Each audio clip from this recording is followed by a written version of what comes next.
Alright, is everything working? I think it's all working. This is all very strange this morning. Alright. I think everything is set. I'm ready to go, so let's get to it. That goes away, and we are ready to go. Hello! Shadowcat back, and we're getting back to work on this Warhammer 40k module for Starfinder. Last time we did some good work getting the Tech Priest and the Skitarii up and running and looking good, but now we got to make the stuff for them to use, so we're going to do that today. And today is going to be a little bit weird because I have some new headphones. Still kind of getting used to that. They're much better, but everything sounds weird now. If you use headphones a lot, you get what I mean by that. So, still adjusting there. And I'm expecting knocking on my door at some point. I put up signs. I put up warnings. Said that I'm doing a stream. Don't think it's going to work. It's fine. It's knocking. We'll live. Okay. And I see that I already had two people in the chat. I've got a Malachi. Good to see you. I've got JP. Good to see you too. Before we get started, I am in a better place right now. And I am looking to get the tabletop game started. I have said this before, and the one thing that keeps holding me up is I keep thinking that I need to do this kind of application process. I need to make forms and like lists and do this all very administratively and professionally because this is... I aspire to do this somewhat professionally, and it's not working for me. Okay, I'm just not the bureaucratic kind of person. And so I think I'm going to kind of scrap that entire idea. And what I'm going to do, I think, is I'm going to set up a new channel on the Discord just for, I don't know, a supplementary kind of tabletop thing where I can get people to come in, express their interest in joining it, and then I can get information from them on a personal level and then make like a spreadsheet or something. I'm good with spreadsheets. You might have noticed I'm good with spreadsheets. I like spreadsheets. I can do that. But this whole form and application thing, not working. So I'm going to have to do this just myself, okay? Maximum effort. Do it the hard way. It's how I do pretty much everything else. So that's what I intend to start doing. And if you are interested in joining the tabletop games once they get started, you will have to join the Discord. You're going to have to run the Discord anyway because that's how we're going to be able to do voice together. So you will have to be a part of the Discord. I will make a channel. You can put your interest in the tabletop game in that channel, and then I will simply go through and get things like time zones, availabilities, and all of that. And then once I have enough people in a suitable time window, we can go. So I think that's how I'm going to handle that going forward. Otherwise, I'm just going to be in kind of a holding pattern forever because I'm stuck. I'm just not good at this kind of thing. So, got to go with what I am good at. And one of the things that I'm good at is making these modules. So let's go ahead and get started on that.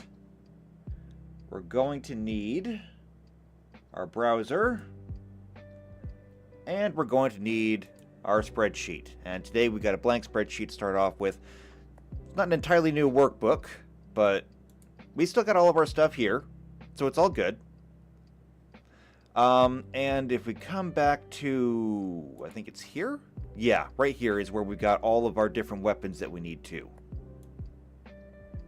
Weapons, and technically the last few things are not weapons, these are add-ons and armor. So I'm going to go ahead and copy this so we can pass it over here as a quick reference. And then we'll need to start making templates for this, and a lot of these are going to have special properties on them. The special properties is where things are going to get fun. Until then, all we really need to do is to just make the weapons and then various levels for them, which we should be able to do just by copying other weapons that already exist. And yeah, there we go. And I see from Malachi in the chat, it says, reminds me of scrolling Roll20 looking for games. By the way, we will be using Roll20. I don't know if I mentioned that before or not, but we will be using Roll20. I've used it a lot in the past. I like Roll20. I like their system. I used to have a premium membership with them, so I had access to all the dynamic lighting and everything, and I found that that worked to great effect. I know that there are other tabletop places that you can go to. My experience with Roll20, and that's what I want to stay with. He says, find an interesting forum post, write a small blurb about a crapshoot of a character concept and whatnot, and see if a GM likes it, and then you get a message. I mean, that's fair. In this case, there's a few important things to go through. Like, I'm not going to be running one-shots. My series... I like epics, okay? I was never a short story kind of person. Most of my favorite books tend to be series of books, at least when I was still able to read. One of my favorite things at the moment is once I was introduced to the Wheel of Time. That is a 14-book saga, okay? You hop on that train, you're going for a ride. And it doesn't stop anytime soon. But I like the long books, and I like long stories where you can really get into the minutia of the characters, of the world, of everything. I want to have questions, and I want all my questions to have answers. And I want all those answers to lead to even more questions. And that's something that you can't really get in short stories. And so my campaigns tend to reflect that. I tend to have very long-running campaigns. Too long, usually. My last campaign probably would have gone on for years, except that there just wasn't really enough interest in it and people didn't want to do it. But yeah, they're not going to be short. I know that I will have to dial it back, but when I do get people that are interested, I'm not going to be necessarily looking for people who have a character concept and seeing where they can fit their character in. I will be more looking for players who can fit into a variety of situations. Like the very first game that we're going to do, the very first module we did, was Star Trek. Okay, and Star Trek is going to attract a certain kind of player. Okay, it's going to be a player who likes more sci-fi stuff. They're probably going to be more into the investigative, probing kind of puzzle-solving kind of game, because Star Trek doesn't tend to be all about the combat. So I'm going to need to have players who are going to be into that. The next one we do, however, is going to be almost the polar opposite of that, in that we'll be going to the Wheel of Time and doing more of a fantasy take. Probably. If we do the modules in order, it'll be more of a fantasy game. And so I'll need players who will be fine with going straight from sci-fi with phasers and disruptors and starships to going to a land of horses, wagons, carriages, and literal magic in the form of the One Power and the Aes Sedai. And finding that kind of player is hard, because that's a very particular kind of person who's willing to just do everything. Most people kind of have their interest and they want to stick with their interest, and there's no faulting people for that. I mean, people want to do what people want to do. So I'll be looking for a pretty particular kind of person who just wants to play the game no matter where the game happens to be set. And that's why I'm going to just kind of open it up to everybody. I'll take people's interest and I will try to assemble it from as big a pool of players as I can. And I'll just try to get to the best. And JP says, can't wait till Wheel of Time. I can't wait either. But I mean, are you going to be as happy doing Wheel of Time as you would be doing, say, this Warhammer? I don't know. Because Star Trek and the Wheel of Time, kinda opposites. However, Wheel of Time and Warhammer, absolutely opposites. There is like nothing those two things have in common at all. There's just not. So it's going to be a bit hard to find a group of people that'll want to do this, but that's fine. I'll work it out. And as long as people want to try new things, we're good. Part of it's going to be about trying new things. I'll also need people that are willing to kind of work with me, because while these modules look good, and I have done all my best to make sure that they're not terribly off balance, anybody who's done game development knows that you can try your best to balance the game. It's never going to be perfect, and so we may need to make changes along the way. Got to have players that are also able to kind of work with change. Most people are good with that. There's people, however, who don't handle change well.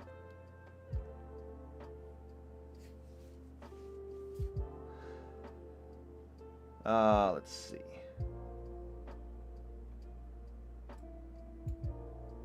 You know, I try to read my chat. The biggest problem with reading chat nowadays is there's this giant purple or giant red heart in the corner of it that blocks some of my words. Oh, wait, Blizz saved me. Hello, Blizz. JP says the group people also has a lot to do with it. I'm not as worried about the actual players. It's been very, very rare that I have come across a truly toxic player. And when I had a toxic player to deal with, I dealt with it. The last time that I had to deal with a toxic player, I said, look, we have a problem, okay? And the problem is you. It's your behavior. I've had other players complaining to me about it. I've tried to deal or to help them cope with it, but it's not just one, it's not just two, it's the whole group, okay? I need you to make a change, and if you're not going to make a change, I'm going to have to remove you from the group. And in the end, when the behavior didn't change, and when things got too egregious, I put it to the group, and I said, look, I've done what I can, you've done what you can. We're now going to have a vote. And I let the group vote on whether to kick or not, and I said, you know what? The group has spoken. I am now the executive of their decision. You're out. So I don't have a problem doing that, but I've only actually had to do that once. And I've only ever really lost 2 people in my games. One of them I had to remove. The other one removed himself because he was pissing off the other players, and the other players just said, look, we don't want you here. And he left. And I didn't have to get involved at all. And I mean, he had hard feelings about it, but no one else did because, you know, he wasn't a good fit for the group. Let's see. Malachi says, if the group has good chemistry, then it's great no matter what the setting. Completely agree. But chemistry is kind of a roll of the dice. Usually it's pretty decent. Sometimes it's really good. Sometimes it doesn't work out. We'll have to wait and see. Okay, though. So, hold on a second. People would do this.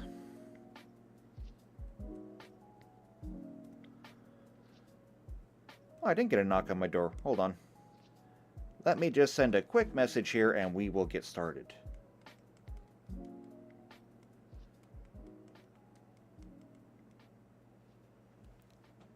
There, problem solved. Alright, so here's what we got to do today. And I'm not going to adjust my column width just because I want to keep everything kind of uniform. We're making radium weapons. We're making phosphor weapons. The Cognis Blaster is just kind of a gun with an aimbot in it. Galvanic rifles are kind of the same thing. We're just going to have to wait on that one. Plasma weapons we already have, but this is a plasma caliver, which is a minigun, which we don't have yet. Then we've got a couple of add-ons. The conversion field is going to be a force field, which we already have stats for, but it's also going to have a blinding effect. The refractor field will give automatic concealment. That should be easy. And then Skitarii War Armor is going to have to be some kind of probably growing armor, given that once it's put on, it cannot be removed.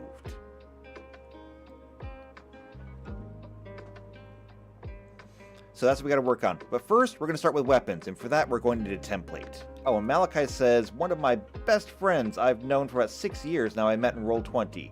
Haven't played D&D with the guy in 2 years, but we still chat weekly. It's great. You see, that's the kind of thing that I'm looking for. That's the kind of thing that I hope for. That's why I have, a Discord, so that people who watch different series can talk with each other, get to know each other, maybe make friends. Because my channel, I admit, okay, when I made my channel, I knew from the start that I was doing something wrong, at least by all metrics. Because my channel, I do mostly gaming, but even the things that are not gaming are just... I do mostly gaming and I don't do the same thing. Like, most channels will dedicate themselves to one game or one particular type of game. Like, if you like strategy games, then that's like generally what you do is strategy kind of games. If you like building games, I like building games, you do that kind of thing. If you like flight simulators, you tend to do more flight simulators, and you attract an audience that is interested in what you do. Me? Nope. Threw that all out the window and said, I'm going to do a little bit of everything. And the way that I organized it is like a cable TV channel. And I said, you know what? You're not going to want to watch everything I do. But the things that you do want to do, I'm going to do like an hour to an hour and a half worth of content. And if it's the only thing on my channel that you watch, you have a whole week to watch it. And then next week there will be another one. The only exception to that, of course, is the Humble Spotlight. Because I only have a month to do it, so I try to do it in shorter episodes, and instead of getting like an hour and a half once a week, you'll get like a half an hour, or at least I try a half an hour, 5 times a week. And I know we didn't have a Humble Spotlight this week or this month. I'm going to do it next month, I promise. Money was just kind of a problem this month. It's okay though, that's fixed now. So next month, that will be back. Okay, so getting back into weapons. Today's going to be kind of a low-key, relaxing day. I mean, we're just working on weapons today. I don't know if this is going to be a terribly long stream, which is why I'm not really stressing on staying on topic. If I ramble a little bit on different things, it's fine. We're not going to be here for like 3 hours. But I also don't want to have a really super short stream anyway. Which is why, don't mind going into a little diatribe about the channel. And like I said, if you like the games that I'm doing, that's fine. I also do the lectures on Saturdays, at least when I can, because my Saturdays tend to be kind of busy. And that tends to be socio-political, cultural kind of stuff. Sometimes I'll delve into other topics if I think they're interesting enough or need explanation. But that tends to be more philosophical concepts. It's more like a college kind of lecture, hence the name. And if you're into that, great. Most of the people who watch my channel do not come to the Saturday lectures. And that's fine. I mean, the people that are on the lectures do tend to show up in other videos, but it's not for everybody. And it was never meant to be. And then, of course, on Sunday, we've got these streams, which, if you like watching somebody like me fill out spreadsheets, you're going to have a great time here. But that's definitely not for everybody. Most people would take a look at this stream, just wandering in and say, why is there an Excel spreadsheet on there? Why is there only half a browser? What is that thing in the corner? And the fact is, that's everybody's friend, okay? He's everybody's friend. He can be your friend too. But this stream, it's not for everybody.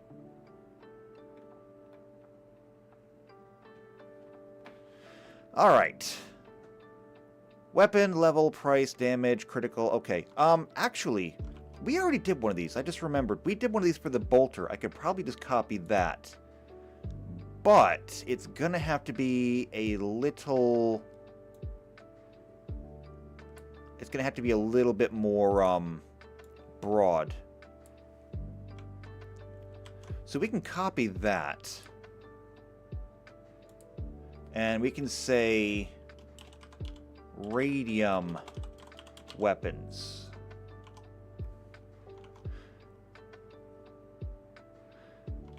And when we talk radium weapons, how many different kinds are there? So let's go through and look this up. Adeptus Mechanicus.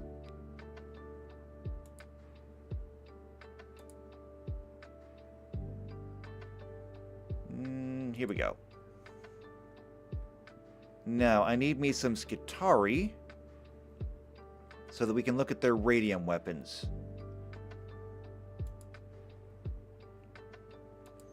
There we go. Skitarii and weapons.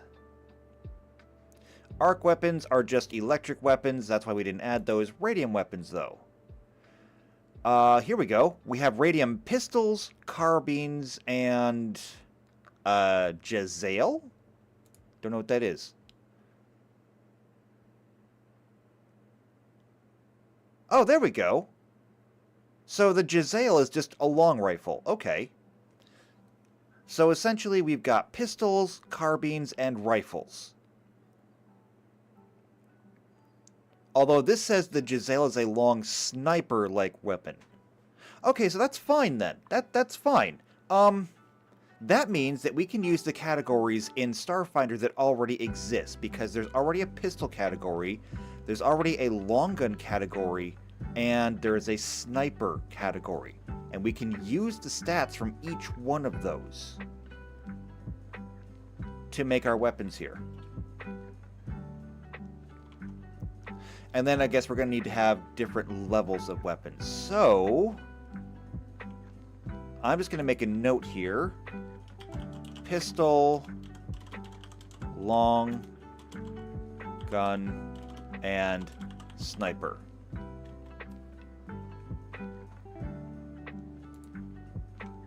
Then we'll paste this in. And actually, we'll move this down. And I will just put pistol here.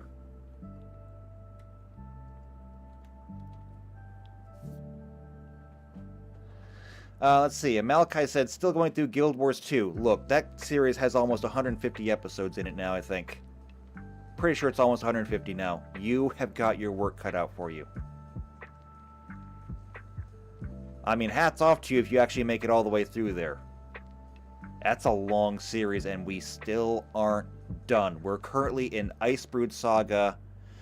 After that, we actually have to go back and cover something else. Then we move forward to End of Dragons, and then we move forward after that to kind of a little mini mission kind of thing. And then after that, the current game is Secrets of the Obscure, which should be done by the time we actually get to it, now that I think about it. Yeah, you've got a lot right now. You're on episode 48. Wow. You are trucking. It gets better, I promise. We really refined it along the way. Okay. Now, radium weapons. We need to have some kind of level structure for this, because Skitarii are going to start off as level 1. They do not have any kind of level adjustment. And that means that they need to have a level 1 gun that they can pick up right off the bat. And they need to be able to grow with it if they keep that. So, for example, I'm thinking that perhaps we could have 4 or 5 tiers of weapons. If we went with 4 tiers of weapons, Level 20 divided by 4 is going to be 5, so we'd have 5 levels between them. So we could have a level 5 or level 1, 5, 10, and 15 radium weapons. And this could apply to all of them, actually. If we wanted to go with like 5 tiers of weapons, we could go instead 1 and then 4, 8, 12, 16. We wouldn't have a 20 slot there, but that's fine. There's other weapons that we can use, and let's be honest, not every weapon goes up to level 20. So that's not exactly a huge deal. Let's take a look at some of the damage qualities of these. I want to go to long guns. Or long arms, I guess. Long arms. Here we go. Table, long arms. So, for example, this is a cryo. So, cold guns. We've got the 0 rifles, and they start at level 4, 8, 14, and 18. So you got a jump of 4 levels here, 6 levels here, and then 4 levels up here. So kind of a big jump there in the middle. However, they do 1d8, 2d8, then 4d8, skipping the 3, and then 7d8. So we've got a jump of 1 dice, then 2 dice, then 3 dice. Okay, I'm actually pretty good with that. Disintegrator weapons. This is kind of where radiation would fit in. 1d6, 2d6, and then plus 3 is going to be that, and then we're going to make a big jump up here at level 18. That's plus 7 dice. Wow. So that's kind of what we're going to be doing here. The question is just how do we want to make this kind of fit in? And when it comes to pistols, well, small arms and long arms, yeah, table, small arms, these are one-handed weapons. We still have weapon, level, price, damage, range, critical, capacity, usage, bulk, special, which is the same thing we've got here. Long arms are the same. Sniper weapons, however, nope, it's still the same. Their added range is just filed into special.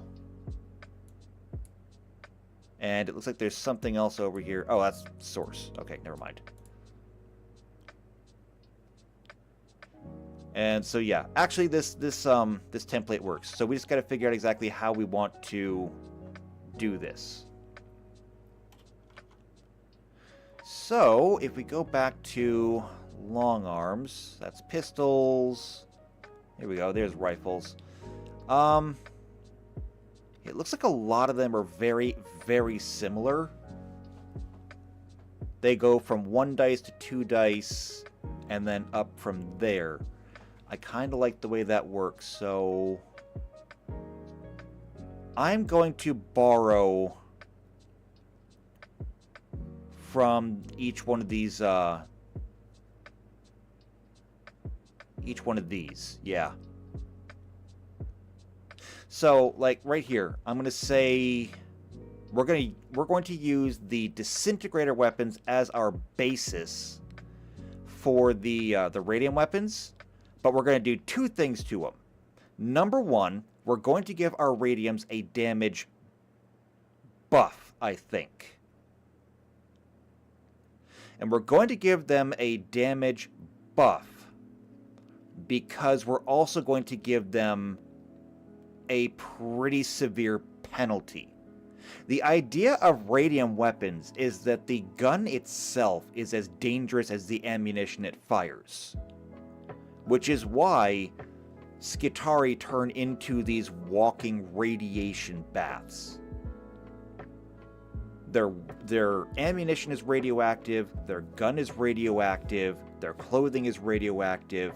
If you carry this thing long enough, yeah, I mean, you're going to be radioactive.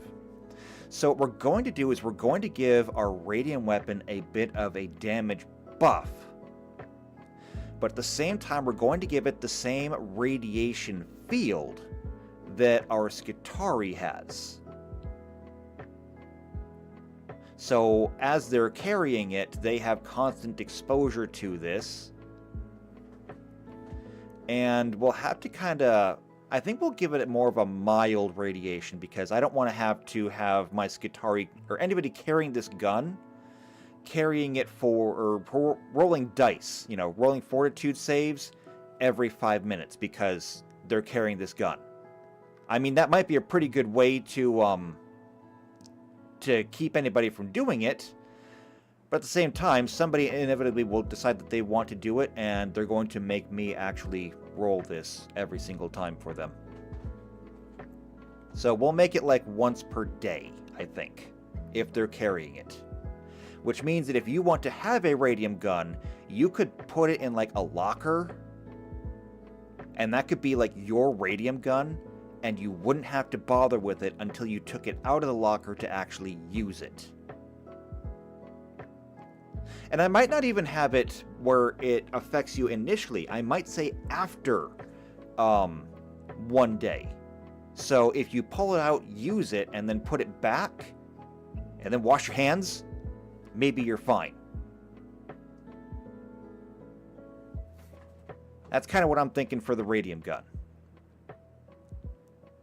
So we've got this Costoject Liquidator, which has a range of 30 feet, and the Glove Needler, which has a range of however far you can reach because it's a glove.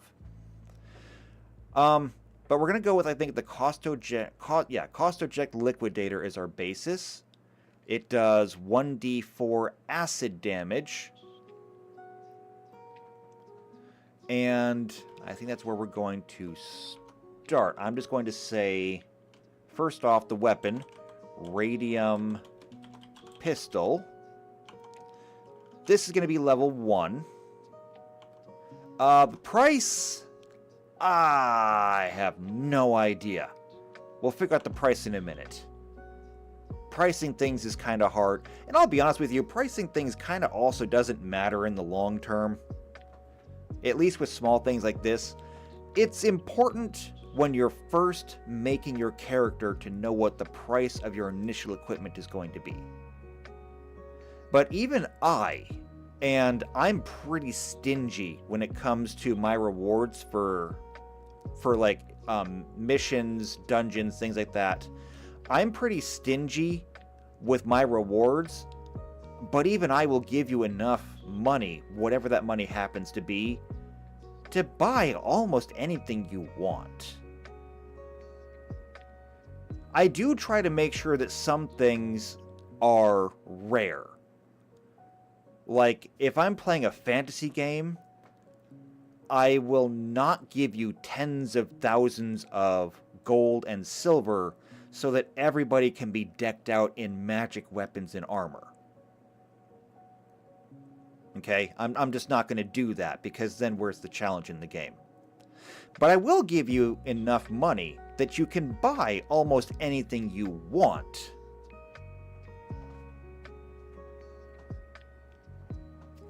And so if you want to have like a full suit of regular armor can be really expensive. I will make sure that you have the money to make sure you get your suit of armor. Is it going to be magic? Probably not. Is it going to like walk on its own somewhere? Definitely not. But I will make sure that you can have the heaviest armor you want to get. And so when it comes to things like the radium weapons, I will make sure you can afford a radium pistol right out the gate if you want one. And the rest of them, if that's what you want to invest in, it should be affordable. Now, some of the other ones, like these Cognis blasters, maybe that'll be a bit different. But we'll have to wait and see. Let's see. Malachi said Halloween is up into the Mad King. That's related to Guild Wars 2, and yes, I have been doing the Mad King every day. JP says Liquidator. Sounds like a Ferengi weapon. They wish they had these. Malachi says, I don't know if it'd matter, but when you shoot a thing or place maybe also contamination issues to consider, like don't go take a nap in a battlefield or wear dead guy armor. Yes, we will get to that. That's going to come under special because that's going to be part of the ammunition. When you shoot something, there is a chance to leave radiation. Malachi also says, just thinking if the party used one to hijack a ship and continue to fly from place to place. Yes, that is an actual consideration that we will have to make. Like I said, that'll come under special. Because under special, automatically, if you get shot by this thing, you have to make a radiation save. Period. You have to make one. And as a matter of fact, now that I'm thinking about it, ooh, good on you for reminding me of that. I know how we can do this.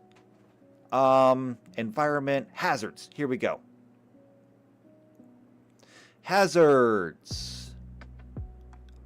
Typical hazards. I want radiation hazards. Where are they? Because there's different levels. Different levels. It was here, wasn't it? Slipstreams. Radio share. Radiation belt. Oh, no, wait. Radiation was under poisons, wasn't it? Right. That was weird.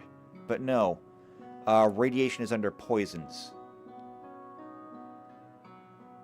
So, medicinals, poisons. Was it not on this one? It might not have been on this one.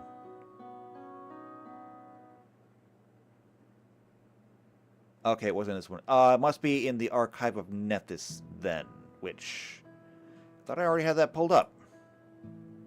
Apparently I did not. Malachi says, ooh, number of shots divided by modifier equals tier of the radiation hazard. No, but you're close to kind of what I want to do.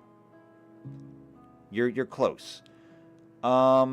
Conditions? No, I don't want that. Oh, where was it?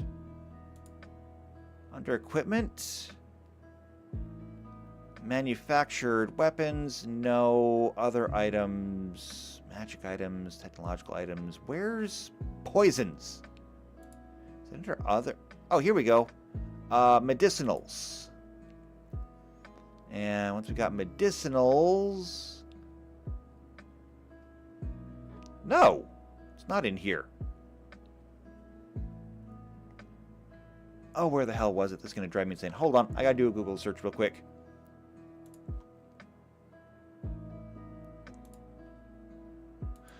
Okay.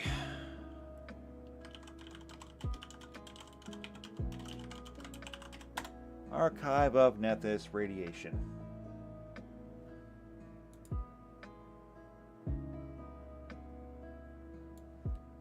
Oh, it's under afflictions. It's not a poison, it's an affliction. No, it is under poisons.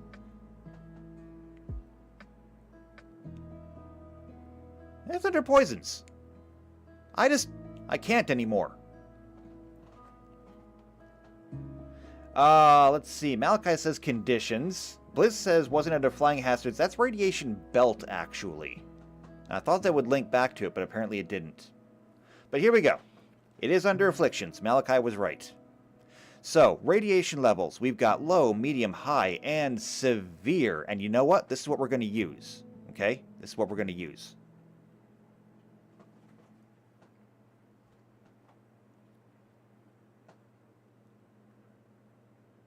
Let me pull that back up just for my own sake so I can see what I'm doing on screen. But, here's what we're going to do. There are 4 tiers of radiation. We got low, medium, high, severe. And so that's how many tiers of gun we're going to use. We're going to have low, medium, high, and severe. And so that means that we're going to have radium pistol, low, radium pistol, medium, radium pistol, high, And radium pistol severe. So it matches that. And yeah, I'm going to go ahead and adjust this. There we go. And so this will be level 1, 5, 10, and 15. And we'll be able to use this template for the long arms and sniper, which I may as well go fix this.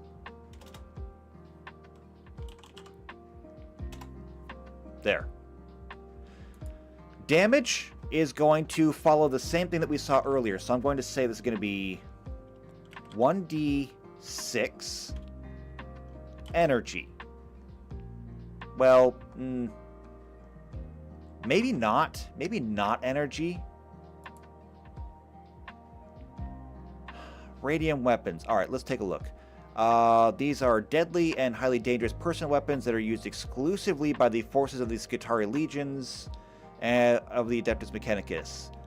Wielded by the Skitarii is so deadly to the wielder they're widely condemned by the rest of the Imperium. Their baroque beauty belies the singularly vile function, not only to strike but to render the battlefield as deadly as the rad waste of Mars. As dangerous as they are to the wielders, they are more deadly to the enemy. Armor may repel the solid rounds. That's what I wanted to see, okay? So they're basically firing maybe not even depleted uranium. They might just be firing uranium. Enriched uranium rounds. Now, if that's not a war crime, I don't know what is. Oh, and Tux is in the chat. Hello, Tux. Tux says, what if I want a chain... Oh, a chain shirt. Stupid heart gets in the way. What if I want a chain shirt that moves on its own? I'll call him... Malachi?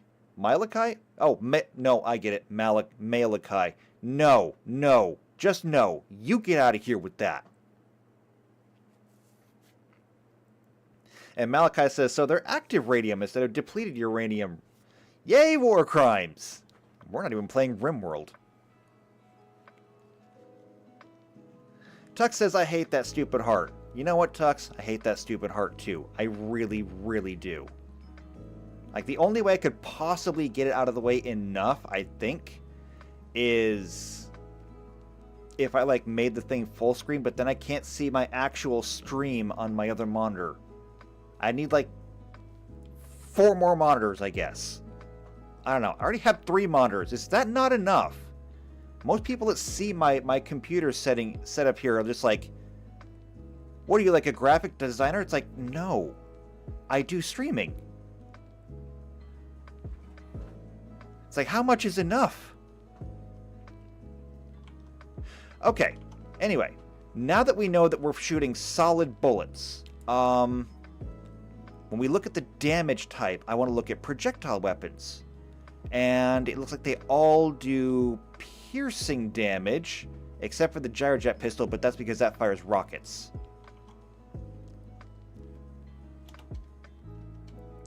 Alright, so that's piercing damage then. And let's see, Tuck says, I click it mostly because I want it out of the way so I can read the chat, but it never moves. Yeah, you can't get rid of it. Thank you, YouTube. That thing is so great. Why don't you put it in the middle of the chat? Make it bigger. So everybody knows to click on it, and then make sure it never goes away.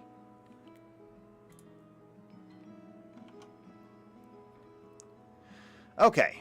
Anyway. Range. It looks like the range on all of these pistols is about 30 feet. Which is, you know, fair. 30 feet, that's 10 yards. I've shot at 10 yards. Hitting something with a pistol, at least for me, kind of hard. So, 30 feet. It's fine. And we can even copy that and paste it there. Critical. Now, here's where the critical is going to get interesting. Because part of the part of the function of this gun is going to be is that it's already radioactive. Now, generally speaking, when we talk about a critical hit, we talk about you striking a particularly sensitive place or getting a particularly brutal blow. So if you're using a sword, okay, you're fencing with somebody. You swing, you slash, you clash, you parry, you dodge. So what, when you're using a sword, does a critical hit represent? It usually represents you getting a stab in. It's like, okay, so maybe you've nicked somebody's arm or you cut their leg. But when you roll that critical hit and you get like double damage, you just stabbed him in the shoulder. Okay? Nice deep wound. But this is a gun. And so I could just say that, yeah, you rolled a critical hit and maybe you hit something harder. But what if we did this? What if we said the critical hit was actually your ammunition? Because, of course, this is the 40,000th millennium. And production standards have been slipping. So what if instead we said on a critical hit, you actually get an extra potent round? And so we'll give the round a blast effect. And so we'll say, on crit. Let me go ahead and scroll this up a little bit. Tux says, I've always imagined it as cutting someone's artery in their neck, but I'm pretty sure that's just a kill shot. Yeah, that's a kill shot. No, when you're... Alright, this is something that's actually going to vary greatly between game masters, is how they handle combat. I've actually suggested that I think the current combat system is kind of dumb. Because I don't think that it's untrue that you can be wounded and continue fighting. I mean, we've all seen people that have been shot and they continue on. We see it regularly in police work. We see it regularly in soldiers. However, if you're in a fantasy setting and you're fighting somebody who is using a war axe, okay? And so they swing the axe and they hit you with the axe. You've now taken an axe wound. And don't say it, I know you're thinking it. We're on YouTube. But you've taken a wound from this battle axe. In what way are you supposed to continue on after being hit by something like that? Keep in mind, a real war axe is kind of like, if you're familiar with axes at all, a war axe is like having a hatchet head on an axe haft. Because you want the extra length to be able to reach with it and get more swinging on it. Oh, looks like Blizz is out of here. See you later, Blizz. Thanks for coming in. But yeah, a war axe is going to be a long handle because you want reach and you want to get more power behind it. But you also want to keep the weight down. So a war axe is actually smaller than a wood axe would be. But even then, if it was a hatchet head on a long handle like that, if you hit somebody with that or you get hit with that, you're probably not getting up to fight anymore. And that's one of the things that always bugged me, because that's an actual war axe. We have examples of them from, medieval history. They're not hard to find. I don't want to pull up a picture right now, but I could. It's not hard. But then, when we look at fantasy axes, we look at crescent axes and bearded axes, and even, the great big double axes. If you got hit with one of those, you would probably fold like a wet towel. And so that's one of the things that always bothered me, is when you get hit by these weapons, it's like, how can you walk this off? How can you continue fighting after you get hit with this thing? And so I've always kind of said I would like to see a game with more of a luck system, where you don't actually take wounds. You have a set capacity of luck. And every time you have a close call, your luck runs out. Until eventually, when your luck does run out, you finally take that wound, and now we determine whether it was incapacitating or lethal. And I think that makes a lot more sense as a combat system. But, you know, I brought it up before in other groups, and they're like, that idea is stupid. I'm like, it's not stupid, you're stupid. And then nobody wanted to talk about it anymore.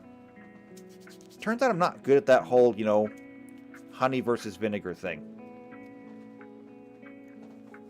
So yeah, that's kind of how I always thought about it. So what I'm thinking of is, you're not necessarily going to hit somebody extra hard with a bullet, but we can have an extra effect. Malachi said crit could just give disadvantage on the radiation save, which is true, and that's what these injectors already do. This says injection DC +2. So if the poison was already like a DC 7, now it's a DC 9 to resist. But what I'm thinking of is you could have an extra radioactive round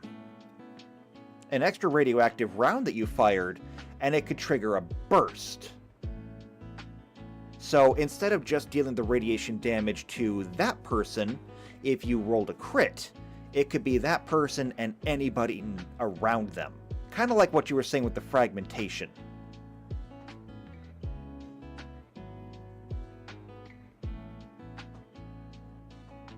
Let's see.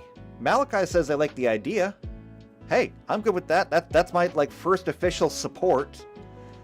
Tech says the problem is that it's not very gamified. I don't think that's the problem at all, because we're still using kind of the same system. We're just looking at it from a different perspective. You still have a pool of luck instead of hit points. And when your luck hits 0, just like your HP hits 0, well, now you're dead. Or might be dying. I don't know.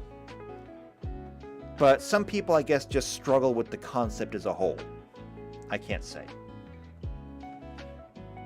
So I'm going to go ahead and say for critical on here, I'm going to say Rad Burst. And I'll go ahead and say the Rad Burst will be 5 feet. And we can maybe even adjust this. Like we can say Rad Burst 5 feet, but then up here we'll go Rad Burst 10 feet.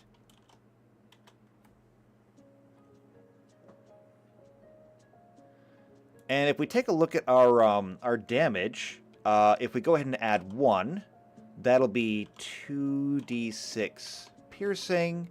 If we add 2, that'll be 4d6 piercing. And then plus 3 would be 7d6 piercing.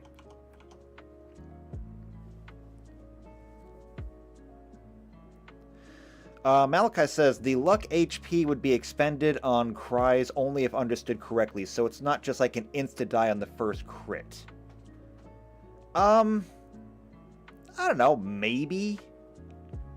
I just kind of like the idea of that replacing HP. That way, when you're in combat and somebody actually swings a hit on you, or at least, close enough, you can say, well, it was close, they just barely missed you, you got lucky. Until you don't.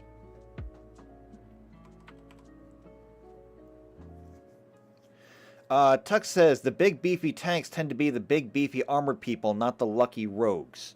And that's true. Like, the luck system that I like doesn't really take into consideration a lot of armor. It's more dex-based, and that may be my fault. I've never played the big, heavy, armored characters. I have always played rogues and wizards, usually multi-class together. So it might be a bit of a blind side or a blind spot for me personally.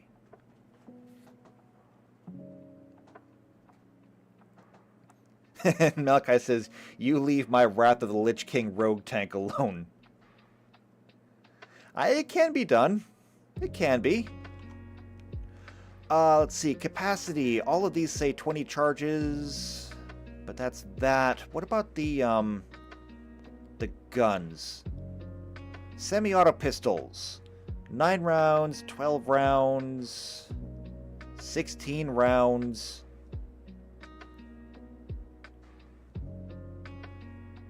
That's about it. Looks like the semi-autos cap out at about 16 rounds, which, I mean, to be fair, that's a huge magazine. They also cap out at level 13, though. I don't want to have the magazine really growing like that.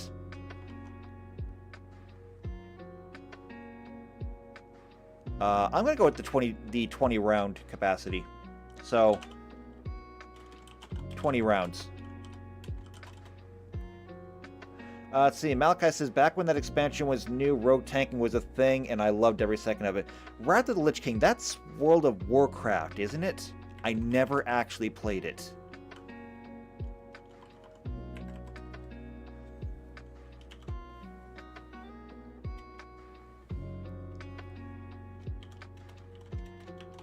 Okay, so bulk is all going to be the same. Then we get into special. Yeah, I never got into World of Warcraft, and I tried. I remember when Mists of Pandaria came out. I said, I don't know, pandas are cool. They really tried to rip off the whole Kung Fu Panda thing there, and I'm like, I like Kung Fu Panda. Sure, why not? And so I went and I tried World of Warcraft, and I tried some of the Mists of Pandaria stuff, or at least, you know, the free stuff, and I didn't like it. And I said, you know what? Maybe my problem isn't that I don't like this Mists of Pandaria stuff. Maybe my problem is that I just didn't start at the beginning of World of Warcraft. Maybe if I was playing it from the beginning, it would be different. And so I went back and tried to play World of Warcraft from the beginning, and I couldn't. Like, I don't even know where you get World of Warcraft. I know that there's World of Warcraft, like, Classic now, but before that came out, I don't think there really was a way to go back and play it. Or at least I didn't know how to get there. And so I just kind of wrote the whole thing off. I'm more of a Guild Wars person anyway. I play Guild Wars 1, I play Guild Wars 2. I'm happy there. Okay. So, getting back to our radium weapons. Our rad pistol. Special. So, when we do this... Come on, mouse. I need you to work with me. Oh my god, my mouse is not going to work on me. I hate this so much. Nope, it's not going to work. So here's the thing. I have a really, really nice Bluetooth mouse. It's absolutely fantastic. I have a really nice computer, too, to go with it. Problem is, though, there is something wrong with the Bluetooth drivers, and every once in a while, it has to reinitialize the drivers, and all of my Bluetooth stuff dies. And I don't know why. I can't seem to diagnose it enough on my own. And so the only way to get it to work is to either wait for it to reinitialize, which could take however long, or to reinitialize everything myself. Looks like I have to do it all myself.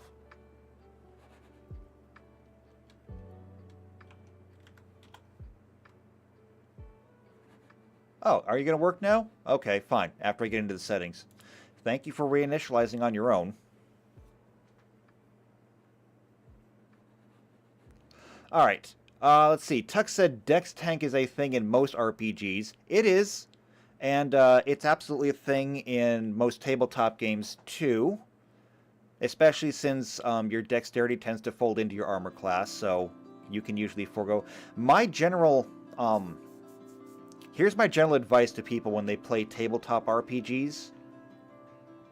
Most armor that you pick up will have a maximum dexterity bonus. And so what I tell people to do is use up all the armor class you get from your dexterity, and then find the best armor you can wear without touching your dexterity.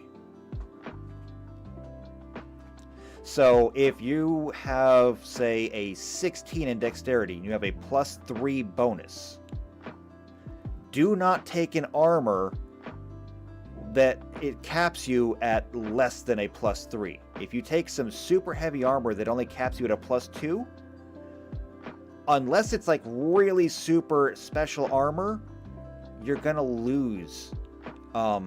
You'll lose armor class when you lose your dexterity bonus. Not worth your time. But that's just my general advice. There's exceptions, of course. Tux also said World of Warcraft just kind of dried up over time because Blizzard wanted to milk people. I don't know. I can't speak to it. I wasn't there. Malachi says, I left shortly before the miss. Fair. Malachi also says, just do what I do. Keep the task manager open in the background just to keep my programs in line. I wish I could do that. I'm running Windows 11. I basically have no control over anything. I do desperately want to switch to Linux, but I'm just so terrified because nothing is going to work anymore. Like, my YouTube channel is mostly gaming, and most of the games on Steam will not run in Linux. And wine only goes so far. And that's why I'm still in Windows. Otherwise, I'd be gone. I don't know which Linux I would go to. Not off the top of my head. I'd have to do research, but if I could be guaranteed and it had to be a guarantee. If I was guaranteed everything would work, I'd do it. Okay. So, we're going to go ahead and finish up the pistol, and then once we get the pistol done, we can more or less just copy everything else down.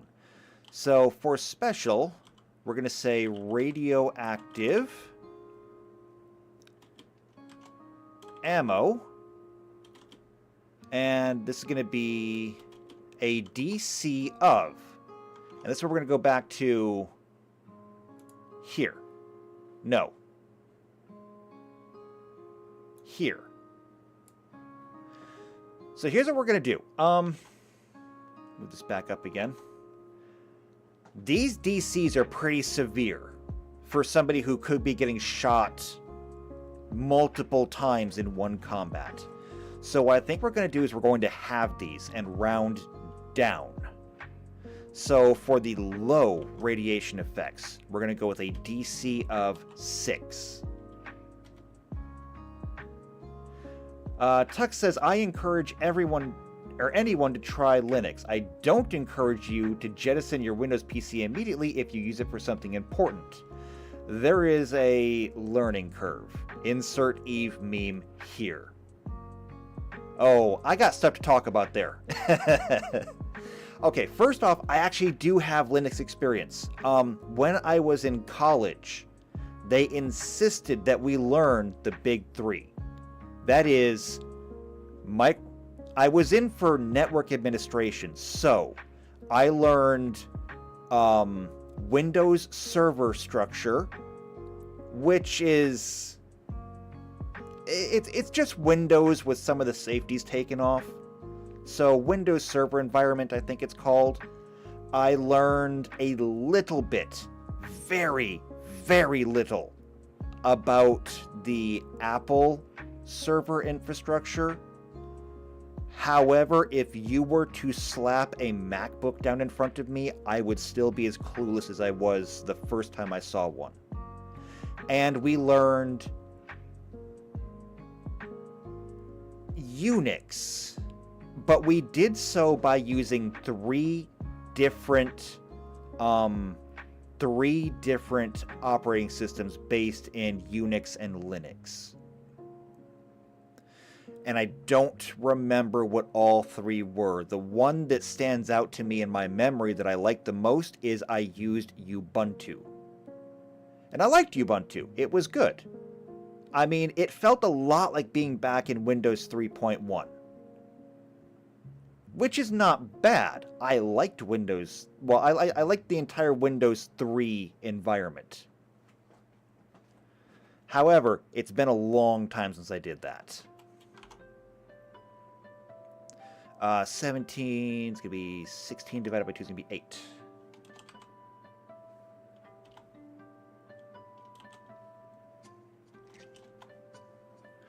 Oh, and then there's Eve. Right. I actually never played Eve. I've heard good things about Eve. I've heard a lot of bad things about Eve. My biggest problem with Eve is, number one, they say it's basically spreadsheet simulator. And it's like, okay, well, if I wanted to play spreadsheets, I would do this in my free time. And they also say, the biggest problem I have with Eve in general is I don't like PvP. Okay? I like spaceships. I like flying. Well, I like being captain of a spaceship. I don't like fighters. So if I was going to play Eve, I would want to have a big ship. The problem is, big ships are also big targets. I have seen the story. I've read the stories and I've seen the videos, especially the ones that get, edited and sped up, of the great big fights between, like, the Goon Squad and what's another big corporation in Eve. But when they get together and they blow up literal tens to hundreds of thousands of real-world dollars in starships. I've heard the stories of people who, they play in high sec and they spend all their time mining and crafting and everything else to finally build their new, like, frigate, okay? They've got a frigate class ship. They're very proud of it. And they say, you know what? I am in high-sec space. I'm going to take it out of the hangar, and I'm going to go flying. And even though they're in high-sec, somebody comes through and scraps it. And it's like, I'm just not into it. I don't like losing in general, and so why would I play a game where it's basically guaranteed that every single bit of effort I put into the game, I'm gonna lose? And that's just kind of how I see Eve. I would love to go and play Eve, but it just seems like the greatest waste of time I could ever do. So why would I do it?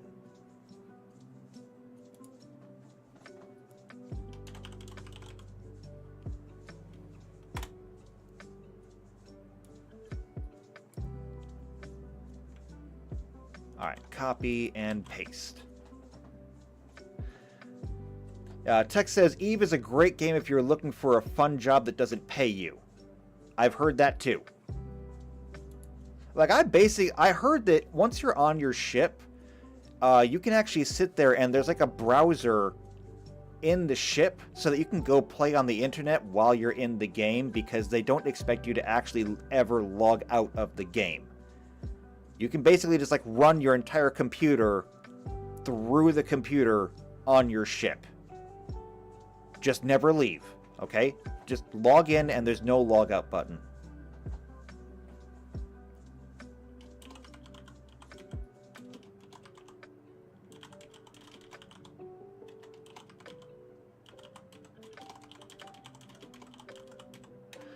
Malachi also says, I love playing a game to grind for 30 plus hours and buy my new mining ship, and then get shat on by some kid in a kitted out seal clubber. I'm actually not familiar with a seal clubber. I don't know what that is. I'm sure that's probably a really common term, but I'm not familiar enough with Eve to know what that is.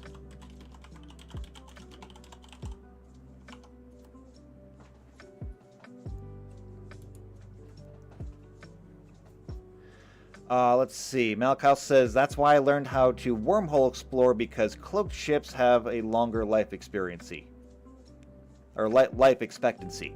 Probably, yeah. That's probably the way to go. Alright, levels for the carbines. Because these are going to be a little bit more powerful, I'm thinking of upping the level a little bit.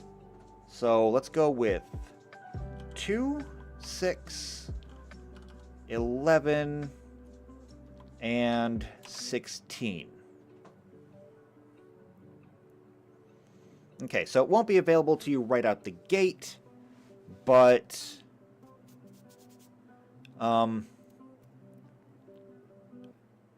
we've got that. As for price, I don't know. Damage, however, let's go ahead and take a look at the disintegrator long arms. And I have a different idea for this one too. Alright, so the disintegrator long arms are doing 1d6 damage. But here's the thing. Assuming that I still remember all of my correct terminology for firearms, a carbine rifle is a rifle-sized weapon, basically a two-handed weapon that fires pistol ammo.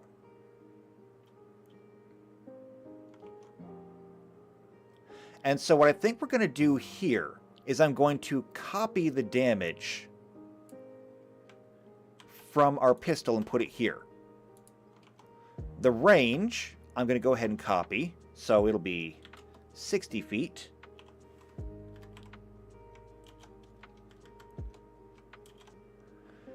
Now, here's where things are going to get different, because I'm not going to have the rad burst on here. It's a carbine, and therefore I do believe it's supposed to be automatic. See, radium weapons. Here we go.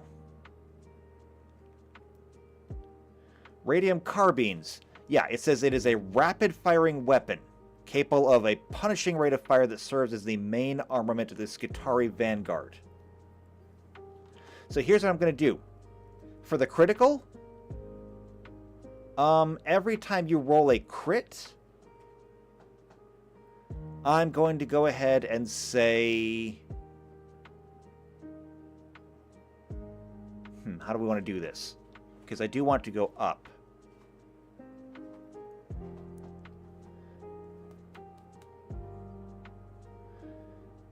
I'm going to say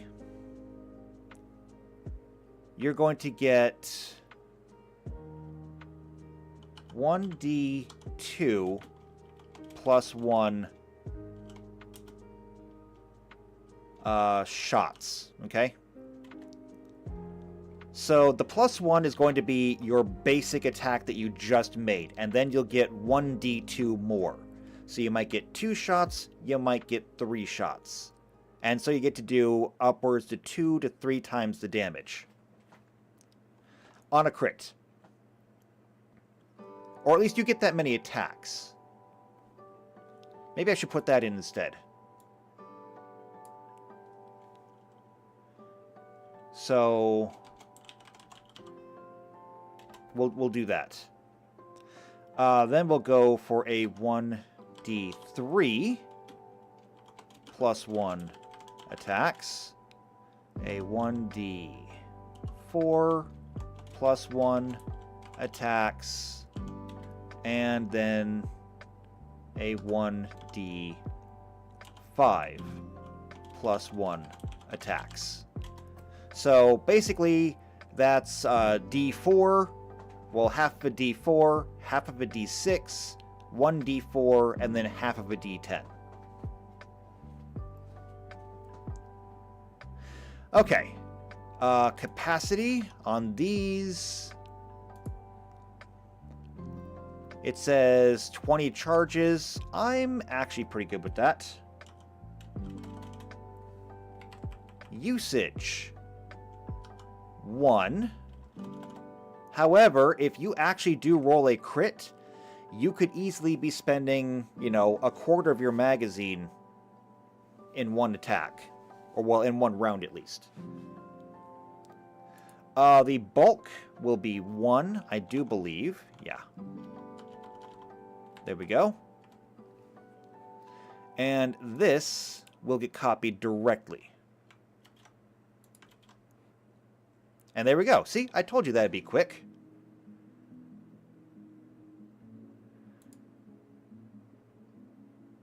And then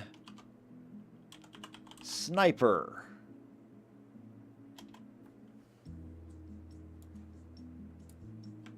We'll copy this down here. And we'll just say radium rifle low, radium rifle medium, radium rifle high, radium rifle severe. I love how this is working out. Okay. And Malachi says, a seal clever refers to any number of low-priced ships that provide a lot of punch above their class.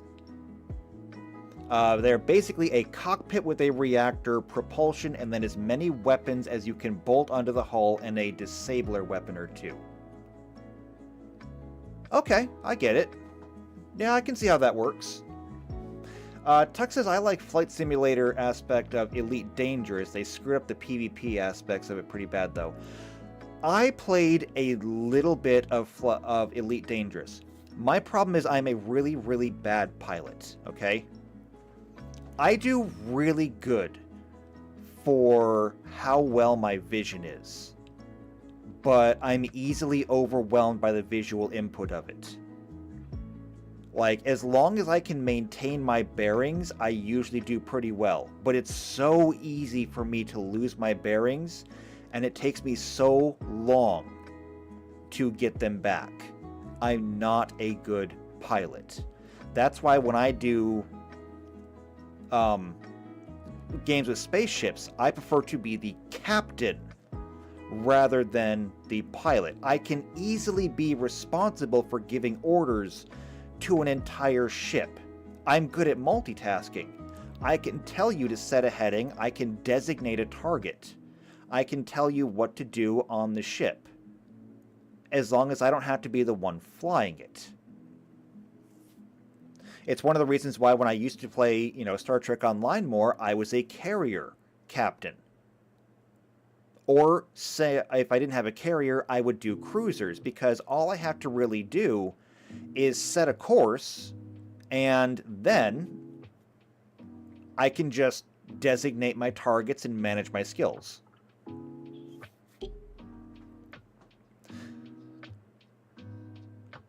Let's see. Malachi says that's going to force so many saves, I'm sure, on the Radium Carbine. But you know what? That's fine. Actually, it's not as bad as you think it is. And let me tell you why.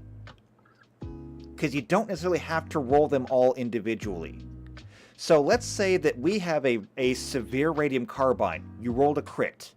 And let's say that you actually rolled 6 hits. Number 1.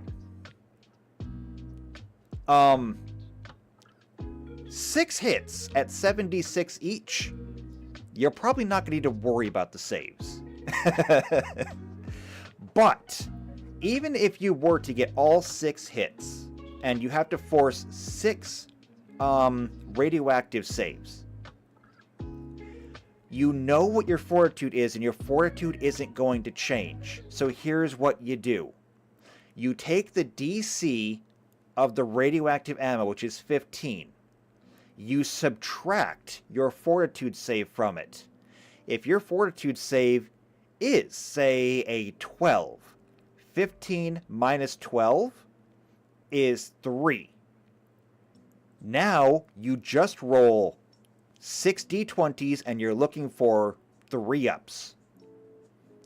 Anything above a 3, well, anything 3 or above is a pass. Anything 2 or below is a fail. And so you just did 6 saves in one roll. It's that easy. See, it's really not that hard. The problem I had with the weapons and the fact that the weapons themselves are radioactive is that you can't do all of them in one roll. If you had to roll against radiation like every 5 minutes, then that would be like, okay, we get to take how many turns? Well, in combat, 5 minutes would be 50 turns, so you probably wouldn't have to do it then. But out of combat, okay, you walked how far, and that took you how long? Now I need you to roll a certain number of saves. Now we're moving to this area. You're still carrying a radium weapon. How long did that take you? Divide that into 5-minute segments. That's where it gets really bad. That's where it's really bad. And Tuck says, holy cow, Frontier is going through layoffs. I guess that's what happens when you ignore community feedback for years. Who's Frontier? What did they do? I don't recognize the name. I probably should recognize the name, but I don't.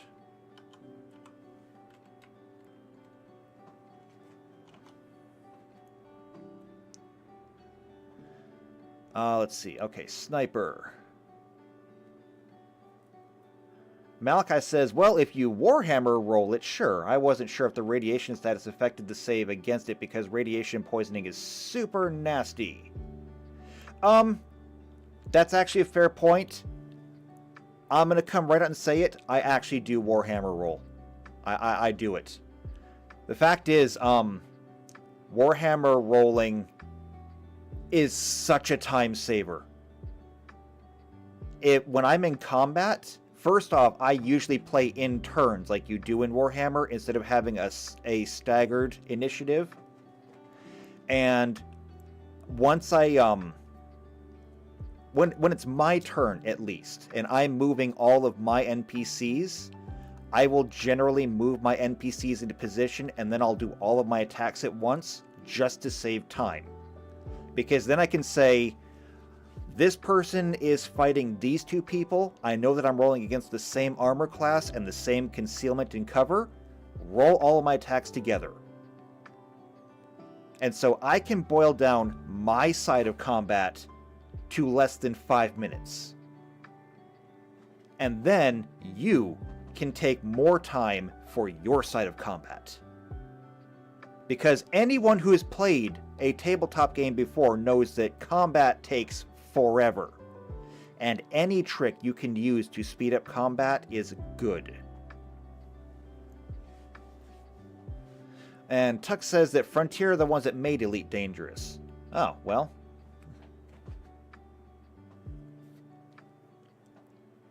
Malachi says it's not a bad thing. Warhammer rolling is great for speed and ease. If the first failsafe could affect the rest, though, is my only concern. It might. I don't know. I'd have to look into it again. It might. But I don't think the first one affects rolls. At least when it comes to low radiation.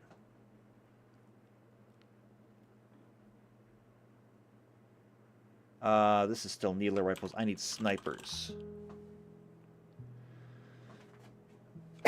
Okay, so sniper rifles. I'm going to model these after the Sheeran eye rifles, I think, because these are the better ones. No? No, these are not the better ones. These are the shorter ones.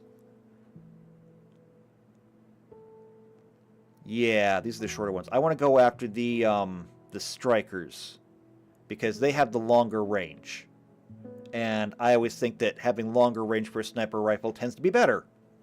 I know, weird concept. Alright, so these use some combination of D4s. And they start off with a 2D4. Alright, so I'm going to go ahead and kick up the damage a little bit. Maybe?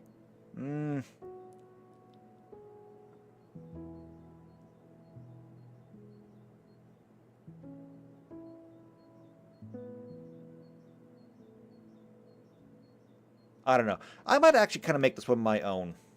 I might make this one my own because I don't like the fact that it has a 2-round capacity. I want my rifle to be more like a bolt action. So we're going to make it 1 round. However, I'm not going to use the D10. Okay? I'm not going to use the D10. So I'm going to go with D8s instead.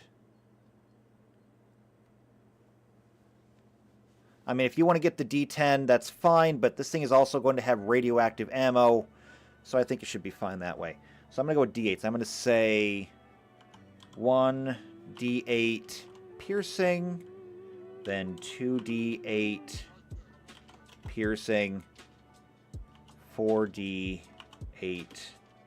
piercing, and then 7 D8 piercing, which honestly is just terrifying. Because as Malachi said, see that guy half a mile away? I don't want to anymore. And with 7d8 damage, you might not have to. Okay, the range on these is about 70 feet, which is pretty good.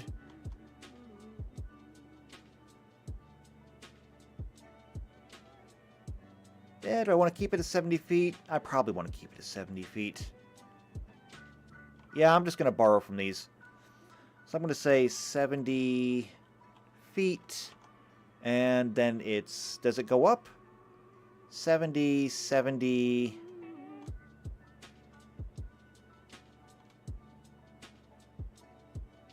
Oh, then 80. And 80 and 80. Okay, so it does actually go up a little bit. So 70, 70, 80, and 80.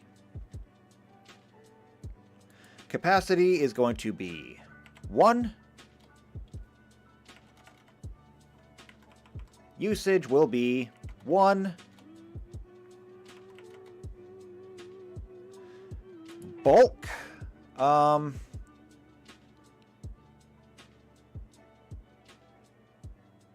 They're all unwieldy, so I'm going to go ahead and just leave the bulk at 1.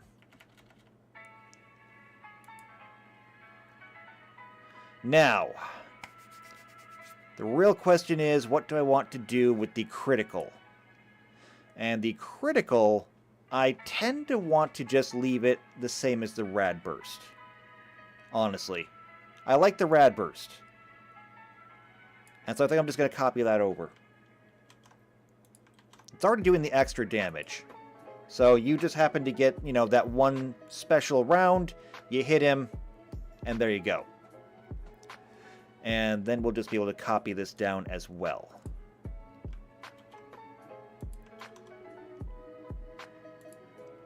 And there we go. Now, the one thing that we did not add here is we need a constant effect for all of them. And so what I'm going to say is this. After 24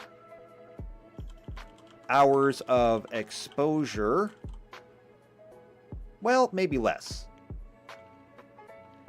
Maybe less. I'm going to say 12 hours. Exposure.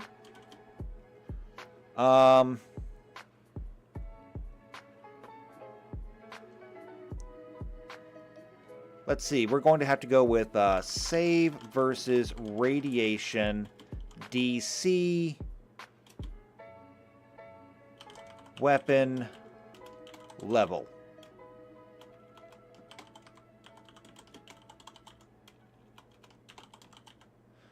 Alright, so that should be pretty fair. So that means that you'll have to make a roll twice a day.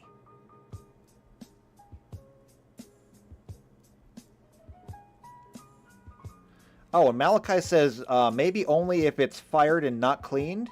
I imagine they store the rounds safely. Oh, my sweet summer child, you imagine a lot of things, don't you? No.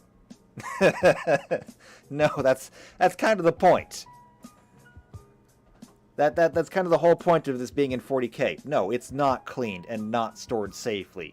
I mean, I'm sure it's cleaned in a certain way, but like, no. You can't just clean the radiation off the ammunition.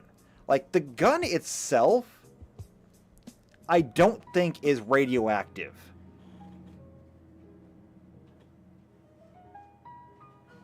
I don't think the gun itself is radioactive, but you have to put the radioactive ammunition into the gun. And now the gun is radioactive. And I get that, you know, there's technically, like, beta decay, and we have half-lives to deal with, and I'm not going that far into it. I know we could. I'm not going to. So I'm just going to say, you know, we're going to treat the entire weapon as if it's radioactive. And that means that after 12 hours of carrying this thing around, you're going to have to make a save versus radiation. And if you keep it for like a whole day, you'll have to make 2. Malachi says, weren't we going to keep it in a locker? I said that's an option. So, like, if you didn't want to make the saves, let's say that you have a radium carbine, all right? You keep it in your locker. And it's in your locker on the ship or on the bus or whatever it is. It's in the locker. Then you're under attack, all right? Maybe your ship is being boarded.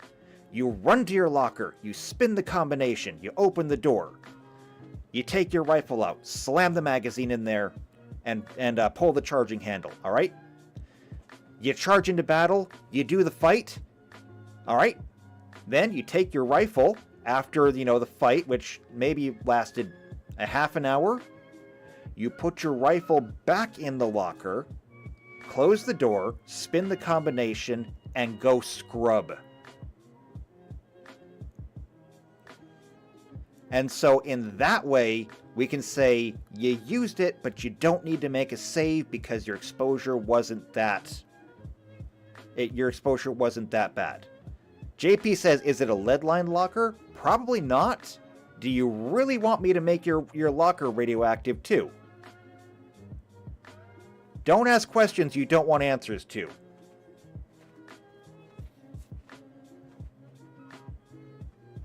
Because, I mean, we can go full realism on this one. It's going to end poorly for everybody.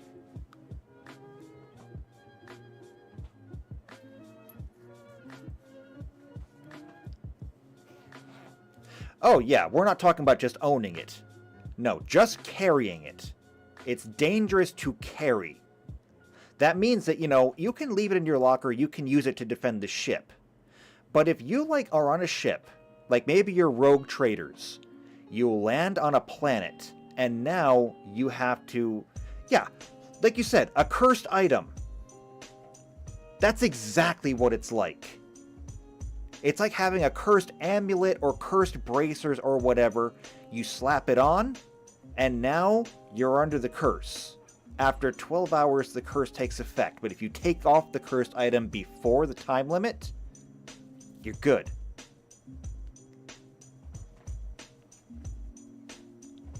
Just don't think that I'm going to say, you know, you put it in a box and then took it back out again, the counter resets. No, it doesn't reset like that. Okay, so that is radium weapons. And I like them. I think these things are cool. I mean, I don't know that I would use one, just because I like to carry my weapons with me, but... And here's the big but. When we go back and we look at our Skitarii, Skitarii are children of the Wastes. And so they get advantage on all saves versus radiation, and a +1 on saves versus radiation for every cybernetic augmentation. which means that if one of these, if one of them has even so much as like a radium rifle, they're almost guaranteed to have a fortitude save that'll be, once it's added together with their constitution, they're pretty much guaranteed to have a 3 or higher fortitude save. With advantage, that means that they can never fail unless they roll 2 1s. So for a Skitarii to carry a radium weapon is really nothing to them. I mean, even a Skitarii carrying, say, the level 7 here, a medium radium rifle, with advantage on saves versus radiation, it's not going to bother them. It's everybody else who really can't handle it.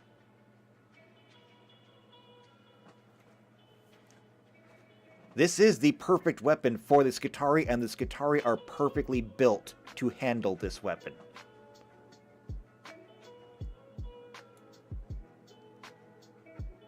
And I just think that's kind of beautiful.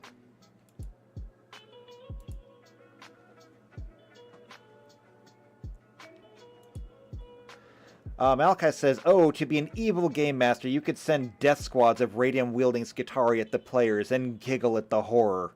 Well, I mean, that is literally the tactics of the Adeptus Mechanicus.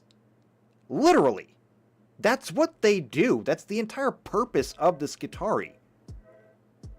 That's why, up here, I called them the zero-sum guns. Because if the Skitarii overrun you and kill all of you, you've lost. But if you actually hold out and kill all the Skitarii, you still lose. You can't win. Except to pack up and leave now. They don't send the Skitarii in to, like, capture territory. No, they send in to make sure nothing here ever exists again.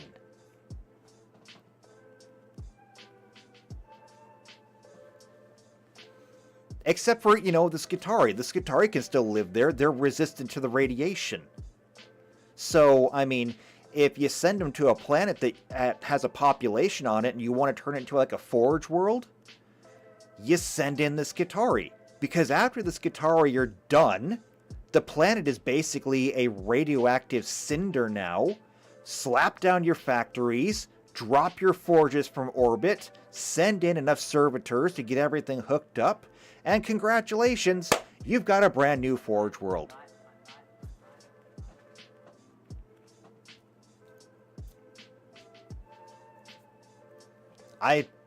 That's the entire name of the game here. Adeptus Mechanicus don't play fair. They are only interested in one thing, winning. And the rules be damned. Alright, next up, because we are running a little bit long here, we're going to have to, it's going to take longer than I thought it was. I'm having too much fun. Are you having fun? I'm having fun. Alright. Phosphor weapons. Now, phosphor weapons. What options do we have here? Because these are flamey, poisonous kind of weapons. So we have Phosphor Blast Pistols, the Phosphor Serpenta, and a Heavy Phosphor Blaster. What is this? Oh, here we go. Would you stop moving? No, I don't want to take your survey. Alright, here we go. A Phosphor Serpenta. That looks like a pistol. A Phosphor Blaster. I'm not sure what that looks like. It doesn't have a stock on it, so it doesn't look like a rifle. And then a heavy phosphor blaster mounted on an Onagar dune crawler. That is a vehicle weapon. We do not have to make one of those. Yet. Alright. Phosphor blaster.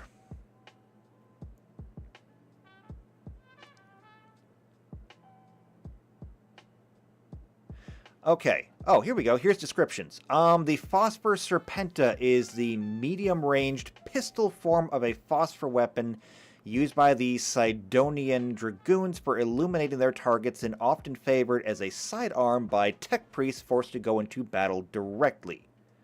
Oh, so this is our tech priest weapon then.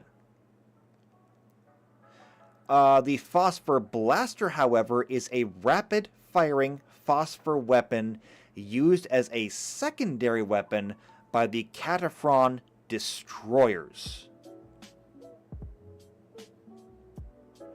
That's a robot.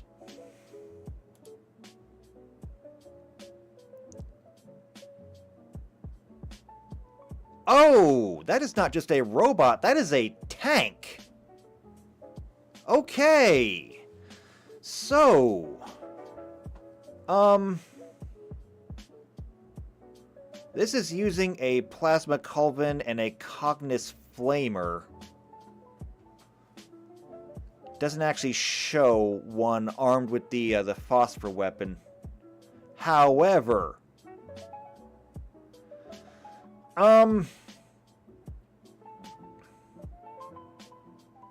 yeah, that's going to be a little bit different. That makes the phosphor blaster easily, I think, a heavy weapon. You know, by anyone's definition. I think that makes it a heavy weapon.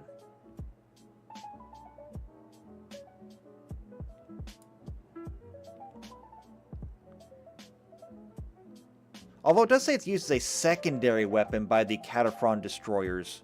So, not the primary weapon. I'm still thinking about making it into a heavy weapon. Like, this one is easily a pistol. I think that this is going to have to be a heavy weapon. And then, obviously, the heavy phosphor blaster will be a vehicle weapon. Which should make it scale nicely, I think. Because if this is a heavy weapon, it's going to do heavy damage. And then a vehicle weapon, vehicles, as a rule of thumb, do times 10 damage to people, to infantry. So that actually scales pretty well. But that does mean I have to change some things. Oh, you know what? I forgot to add in ranges. I'll add that in later. It's okay. Alright, so phosphor weapons. The first one is going to be the Serpenta.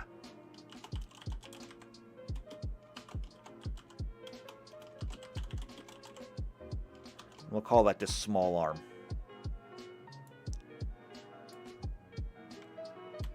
We will copy this and bring it down here, and then we will take a look at what we can do.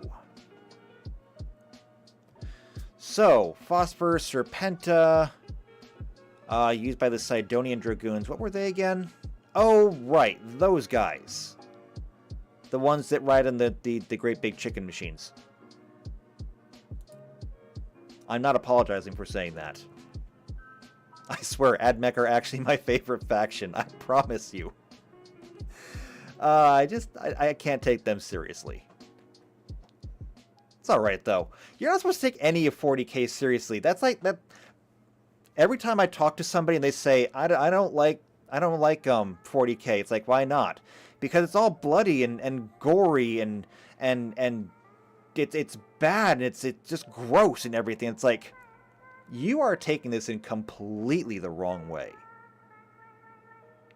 You know what you're supposed to do with 40k? You're supposed to laugh at it. You are supposed to laugh at 40k. That's why orc players are the best players. I'm not going to say that I like orcs the best or that orcs are the best faction. I actually don't like orcs at all. But orc players are the best players in the game. Why? Because they're just there to have fun. Because orcs are just there to have fun. Orcs don't care if they're facing off against Tyranids.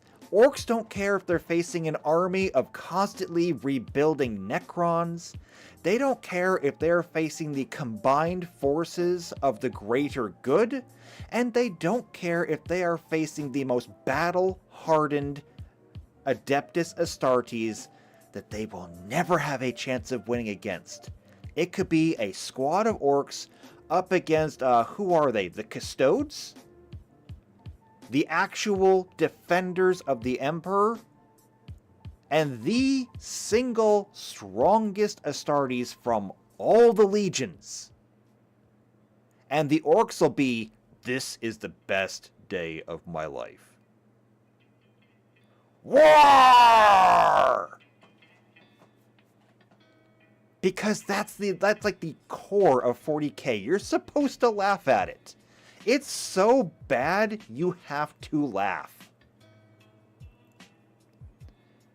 Because there's no other option. You're faced with death and misery.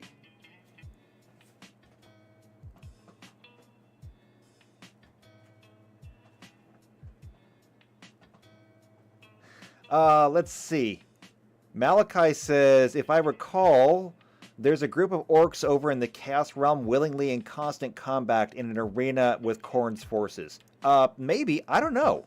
It does sound like something they do. And orcs are one of the most psychically attuned races in the galaxy. So if you were to tell me that there are actually orcs in the warp who are constantly engaged with Khorne's forces just because it is a never-ending war, I believe it. That sounds like something they do.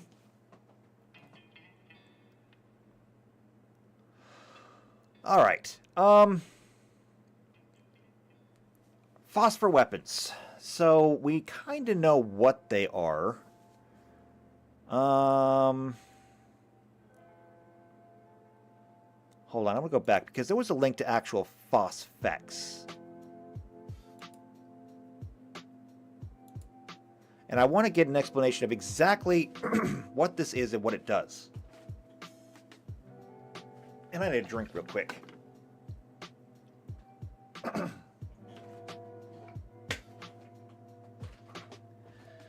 That feels better.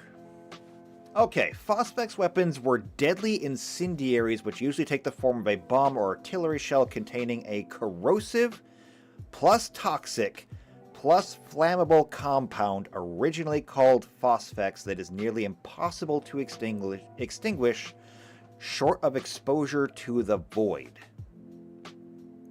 Okay. Corrosive, toxic, and flammable. I don't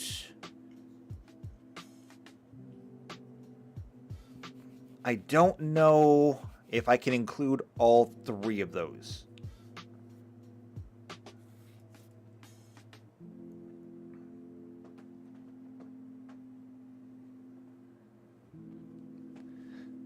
But you know what? We can try. Phosphex weapons then. Let's go with this. So the bomb itself is going to inflict all of these things, which means that we can go ahead and, I think, break up the damage into all three of those. First off, let's take a look at the damage types that we're allowed to play with. Let's go back here. Let's go down to weapons. And... alright. We have acid, cold, electric, fire, and sonic for energy damage, and then we have bludgeoning, piercing, and slashing. Don't necessarily have corrosive and don't necessarily have toxic in here. But we do have acid, and so I have no problem just using acid damage and fire damage. And so what I think we can do is we can take the full damage of a weapon, maybe take it one step higher. No, actually, no, not take it one step higher. We'll divide the damage dice by half and make it half acid, half fire.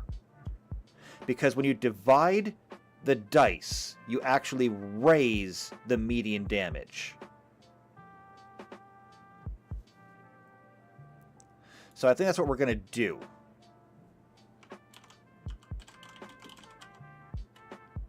So small arms. There we go. Small arms. All right. So first off, we have disintegrator weapons that we already looked at. These are all doing 1d4. We have flame weapons that do 1d4.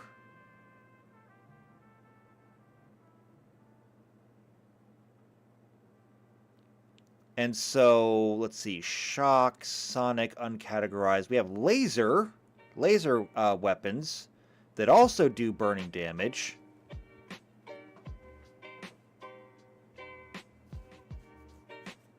And yeah, Malachi's got it. More dice is better dice. Means a higher floor even if you roll all once. So I don't need to increase the number of the dice before I divide it. I can just divide it. It does mean that these are going to look a little awkward.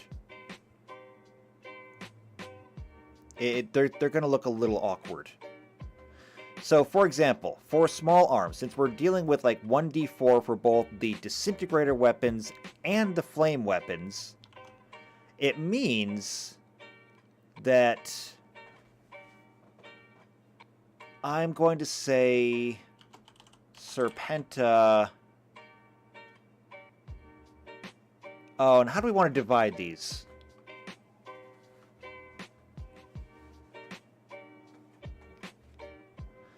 I know. Why don't we divide these by snakes? We need like 4 categories of snakes. 4 categories of, say, maybe venomous snakes. So we've got vipers, racers, cobras. What else?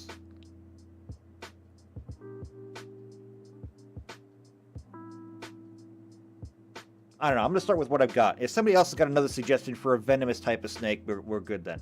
So I'm going to say Racer, Serpenta, Viper, Serpenta, Cobra, and Serpenta TBD. Up.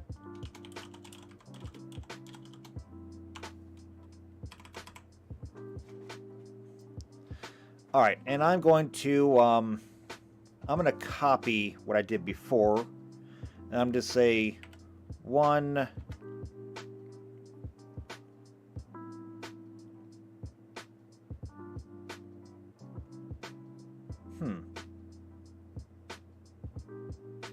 Actually, maybe I should have done those numbers a little bit differently, because that's a jump of 4 levels. That's a jump of 5 levels. No, it's fine. It's fine the way it is.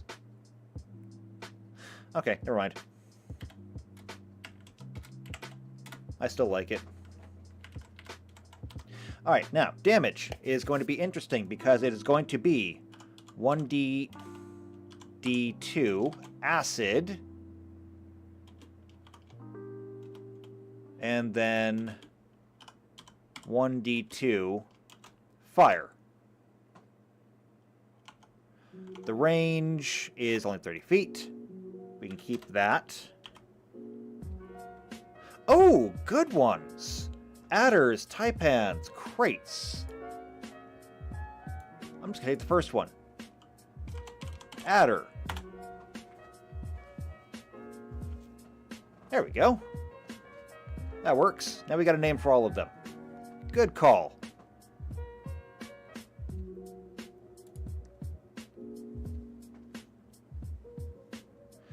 Alright, critical. We'll get to that in a minute. Capacity. I'm just going to go ahead and say 20 rounds because it does use physical well, it technically doesn't use physical ammunition, but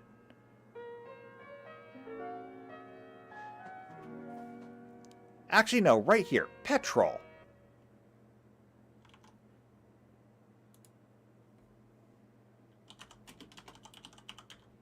$20 petrol, and the usage will be 4, just like that. And there's no higher level than that, so that's not going to change. Bulk, it's not, so it's light. Special, we'll get to that.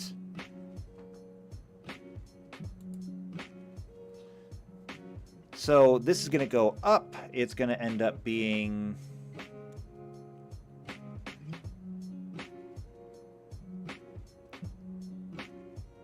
how do I want to do this? I'm going to say 2d3 acid, and then 2d3 fire. And then if we just keep adding, we'll go with 4d4 acid. I'm not sure if I'm really balancing this very well. I'm not balancing this very well. Never mind. Ignore that. For the disintegrator rifle, it goes from a D4 up to a D8. So 1d4 acid, 1d4 fire.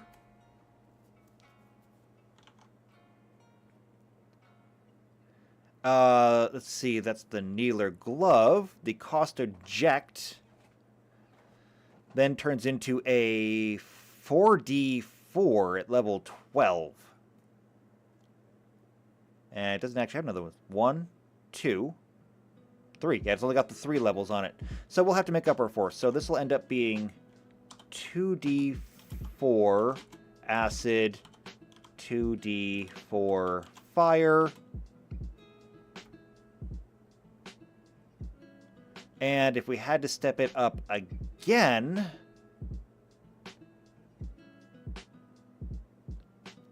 We're not going to do that, actually. I take it back. We'll use this, but we're going to put this down here. I'm going to knock these dice down a little bit.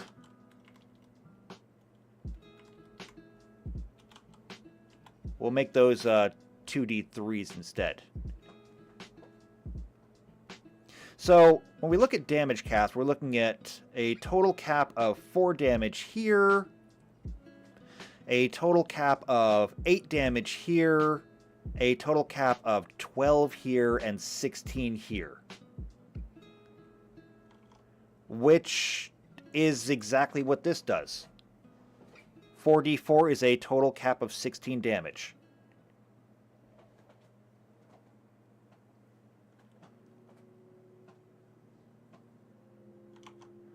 Okay.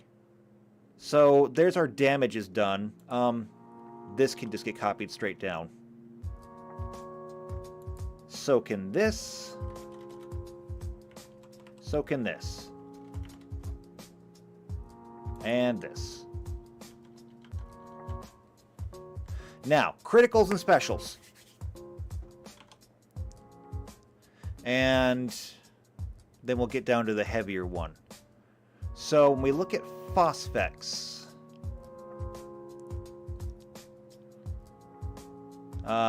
history, don't really care. Here we go. This gelid fly magnates metal and eats relentlessly into living tissue, cannot be extinguished short of exposure to hard vacuum. As effective as this horrific weapon is, its use is not as widespread as it has a tainting effect beyond even rad weapons on the environments in which it was employed. It remained within the arsenals of the Space Marine legions during the time of the Great Crusade and the Horus Heresy as a weapon of dire resort. So,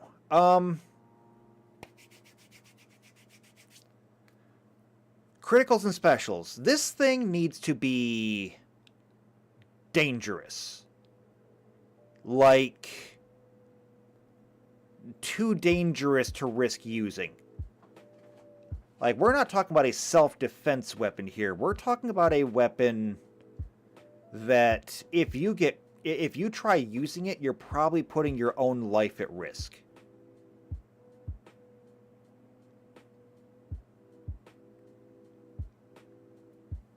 And I know how to do it. Okay? I know how to do it. So,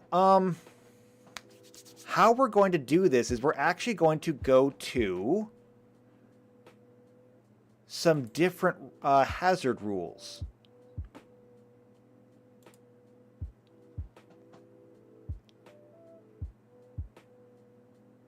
Malachi says, environmentally, the phosphorus burning makes a lovely gas that'll turn into phosphoric acid in your lungs. I didn't know that. I love that. There's the toxic part. Ooh, thank you for that. I needed that. Yes. Oh, that's actually so much better than what I had planned. Ooh, this is going to be fun. I can use both of these. Okay, first off, I'm going to do that. Phosphoric acid. I love this. Oh, inhalation poison? Absolutely. Okay. So, this is going to require a new grid, I think. Is it going to require a new grid? It might require a new grid. Poisons.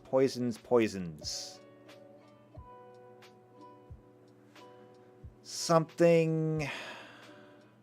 Cyanide. That's inhaled, right? Cyanide is usually inhaled.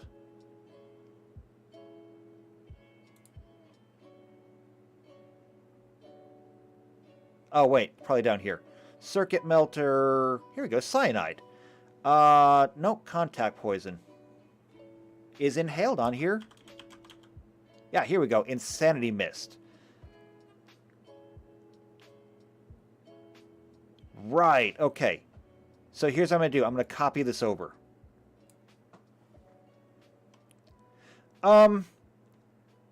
Cyanide can be in a pill. It's usually in a powder. However, cyanide is also capable of being aerosolized.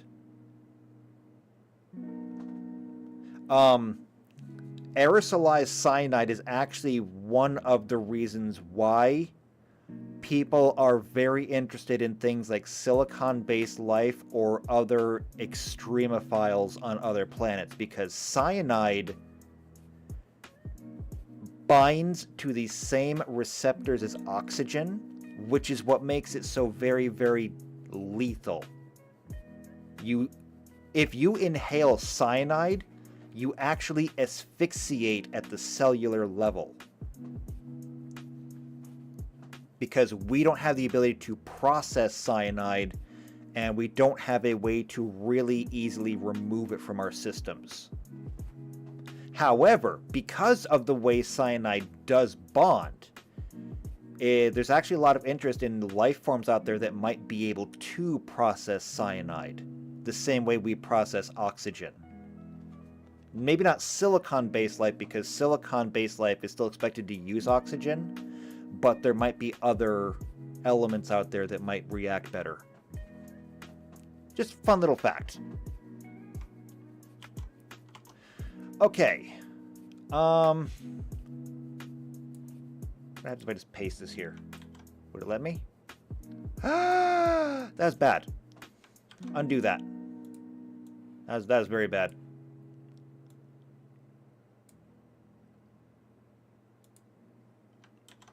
Okay. Default formatting.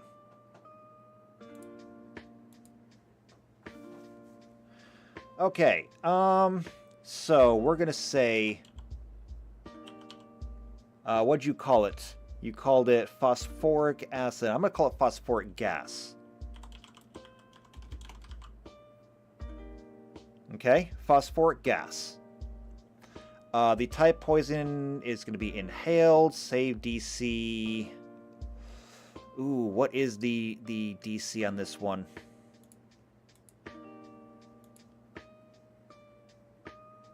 I think I'm inclined to just leave the DC as 15, actually.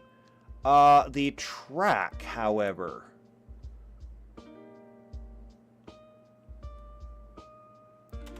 the track is going to be physical, I think.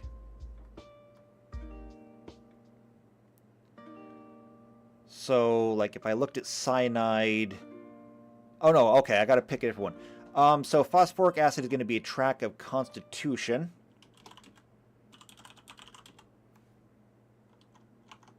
And I'm actually going to come down to... Oh, hey, look, radium. It's like the actual element radium, though.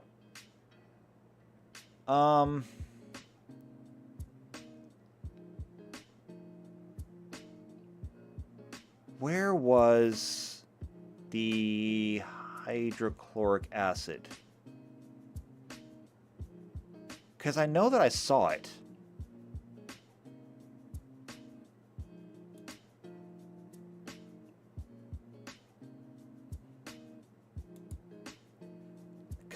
I'm gonna be kind of lazy. I'm just gonna steal the acid. Yeah, hydrofluoric acid. Here we go. Okay, yeah. Actually, you know what?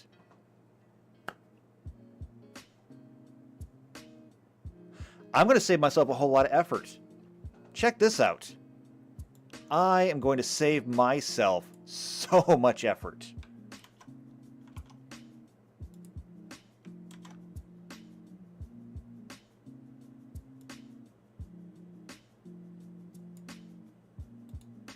Default formatting. Check this out. Phosphoric gas. And I'm just going to change the type of poison to inhaled.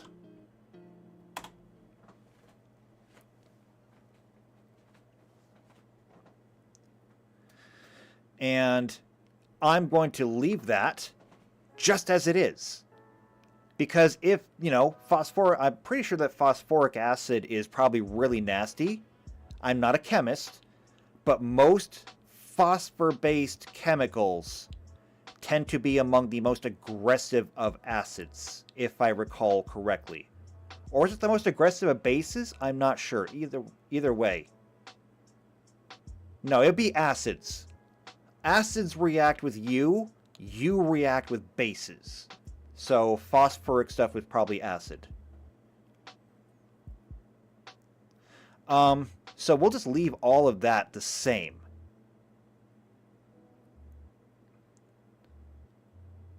And what we will say is, I think,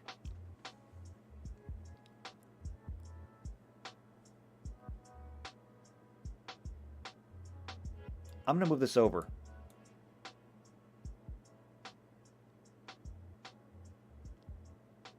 I'm going to move this over because I need to add something else in here too. But I think what we're going to do is we're going to say on critical, we are going to create, I don't know, this is 40K. It could dissolve the whole body. We're going to say on critical, create a 5-foot radius phosphoric gas cloud.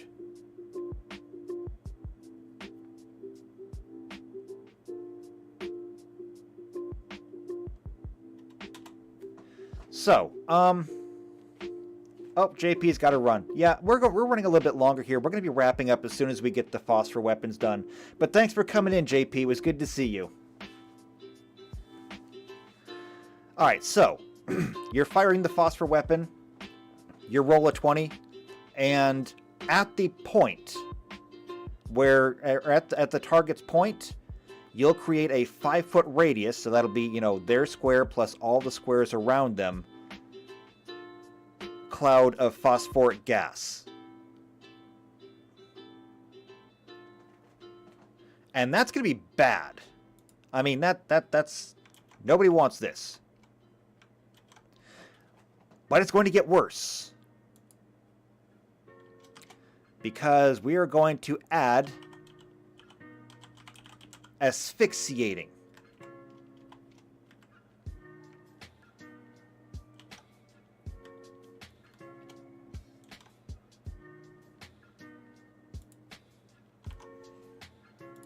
Remember, this stuff burns until it's exposed to the void, which means it's consuming every reactive element in the air. And that means we need to come down here to environment.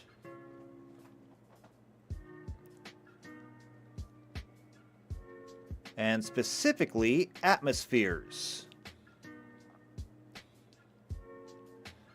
And so we've got thin atmospheres here. And then we can go to no atmosphere.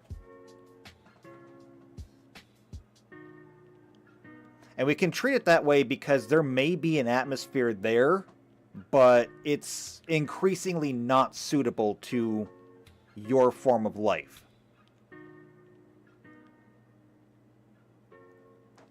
And so, let's say that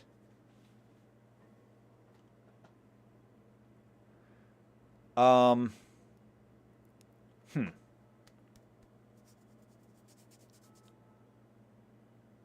do we want to do this?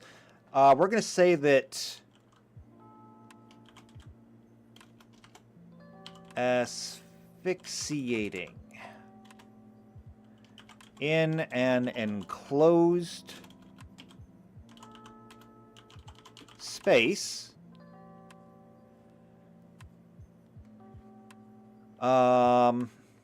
I may not have enough room here for this.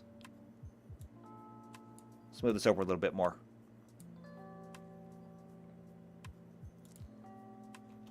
I'm just going to add it to this one.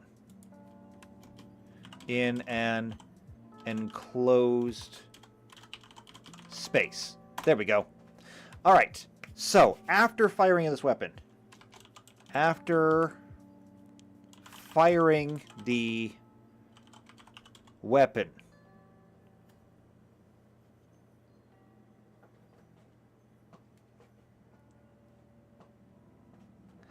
Malachi says, the way Admech ruins the bodies and loot, the party may be poor.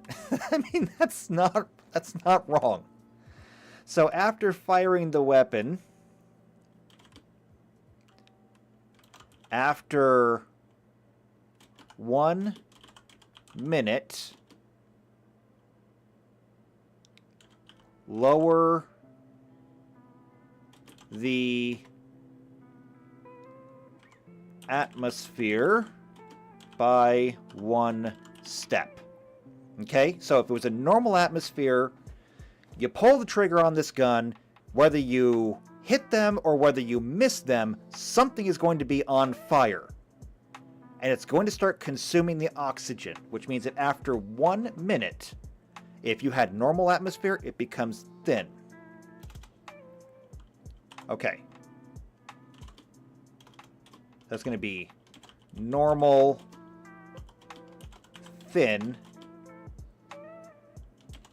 no atmosphere.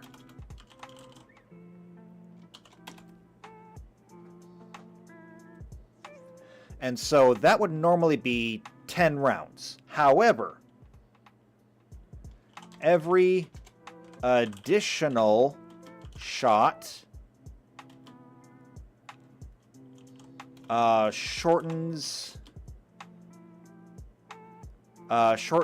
progress by 1 round. So, you pull the trigger on this thing, you let one of these rounds off, and now the fire is burning, and you can't put it out. So fires are inextinguishable. So you shoot somebody, and they and everything on them, like you said, are going to be burned to cinders. Unless you, I guess, put them in the airlock and remove the atmosphere. But you pull the trigger on this, you're now on a countdown. You have 10 rounds until the atmosphere goes from normal to thin, and 10 more rounds until it goes from thin to none. And then, if you're not in an atmosphere or an environment suit, you're not breathing. However, every shot you take afterwards, it's going to take it from being 10 rounds to 9 rounds to 8 rounds each, and each one is going to shorten that. So, do not use this in an enclosed environment. Like, only outside.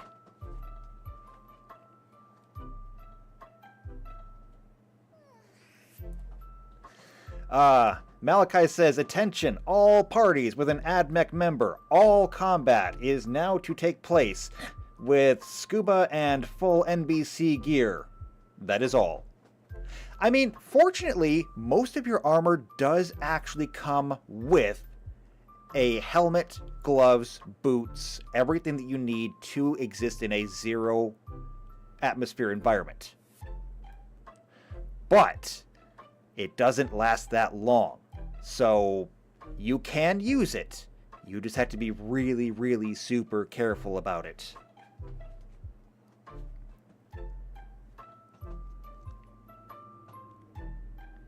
Alright, so that is the Serpenta.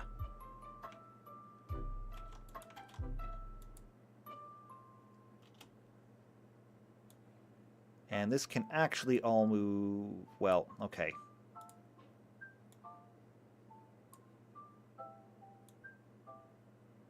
That can go up. That can go up. And then these can go up. Alright, so that takes care of the basics of Phosphor and the Serpenta. But we still have one more left. And that is the Blaster, I do believe.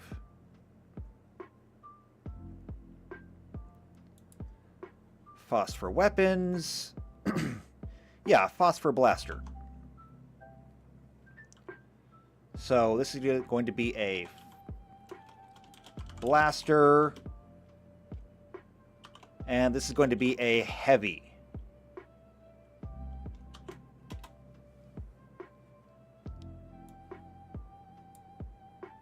So we'll go ahead and copy that, paste that down here, and we'll get to work on this, which this should not take long. And so we need some tiers for the heavy blaster. What do we want to call it? We'll call it Blaster Dim, Blaster, I don't know, Day, Blaster Bright, Blaster Blinding. Okay?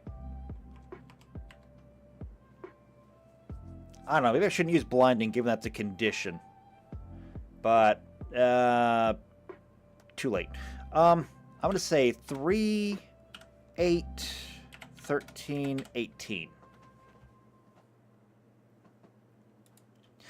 Damage. We're going to do something similar to what we did before. We just got to find the heavy weapons. There they are, heavy weapons. Alright, there is no disintegrator weapon, but we do have flame weapons, and these all do some degree of D6s. So I'm going to go ahead and say that the... Let's see, there's 5 of them here.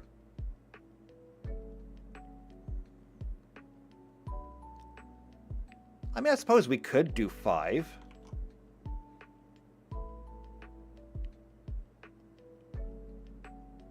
Yeah, we could do... Nah, I don't want to do 5. I really don't want to do 5. I'll just cap it at one of these. It's fine. So we'll do 1d3 acid, 1d3 fire for the starting, but the next one goes up to 2d6, and that makes this easy. 1d6 acid, 1d6 fire. The next one up is 4d6 of each, so we're just going to go with 2d6 acid, 2d6 fire, and the last one is 6d6, so that just be 3 of each. And 3d6 fire. Now the range on these are flame throwers, and so I don't want to necessarily do that. These are cannons, however, and all these cannons have a range of 100 feet. The reaction cannons have a range of 90 feet. So I'm good with a nice and even 100. Are you good with 100? You're going to be good with 100.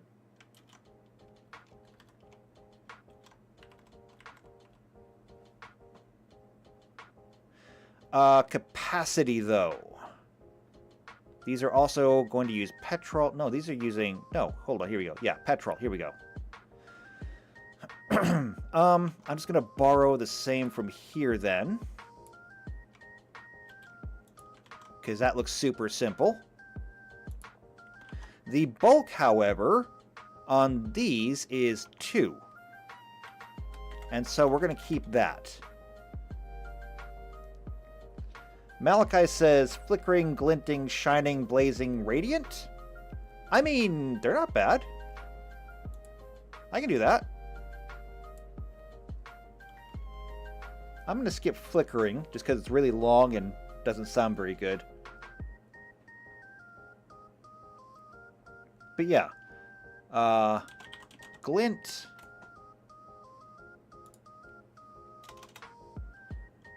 And shine. And blaze.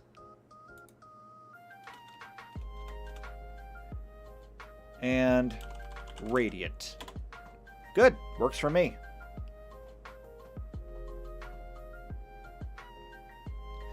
So there we go. These rules remain the same. It's all going to be asphyxiating. The critical is going to remain the same. It's still going to be phosphor gas. Just because, you know, screw you. And there we go. It's pretty good.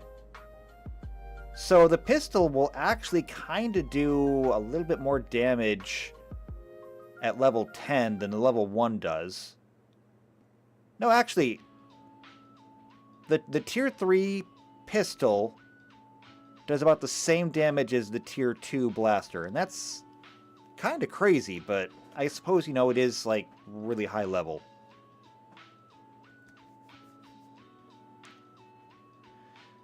And so that, I think, is going to be a pretty good cannon. Now, one thing we will have to add here is unwieldy.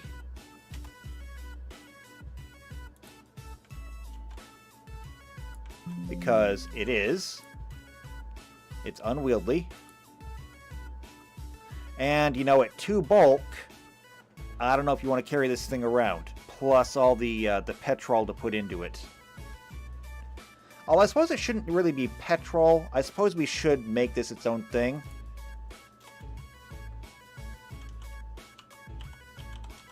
So it's going to have to be Phosphex, because we're going to have this be its own unique item.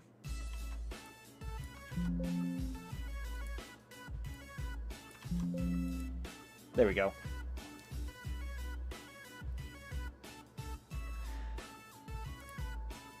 Okay, and Malachi says the whole Phosphex weapons category is just scary when you boil it down. Well, I mean, yes, you're right. However, let's not forget here.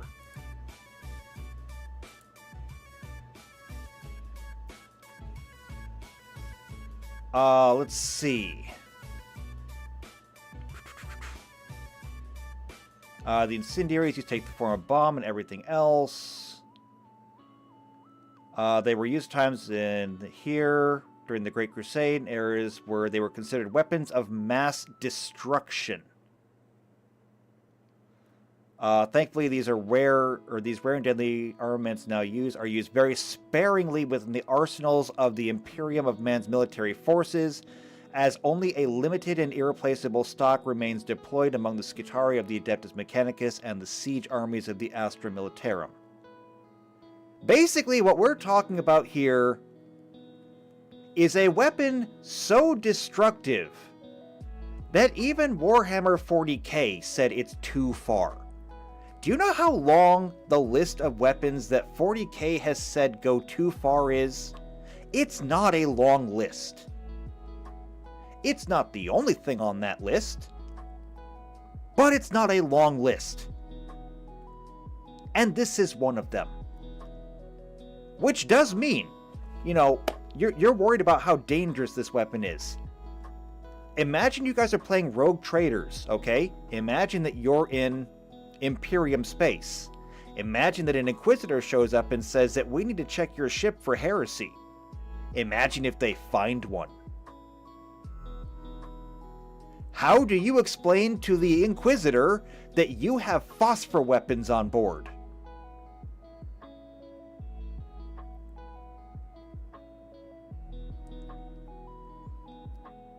Think about that one for a minute.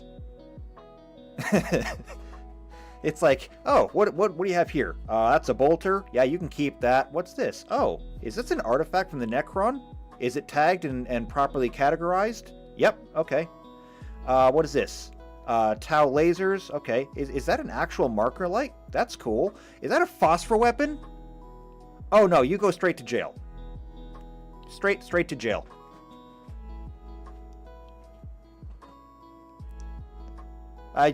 You're right. You don't explain. It's just you got caught with a phosphor weapon. You're screwed. I would suggest that you start investing in some hidden panels inside your ship. You know, like a smuggler's cache. So you can stick your phosphor weapon in there when it's not in use. Because is it good at what it does? Oh, hell yes. Just don't get caught with it.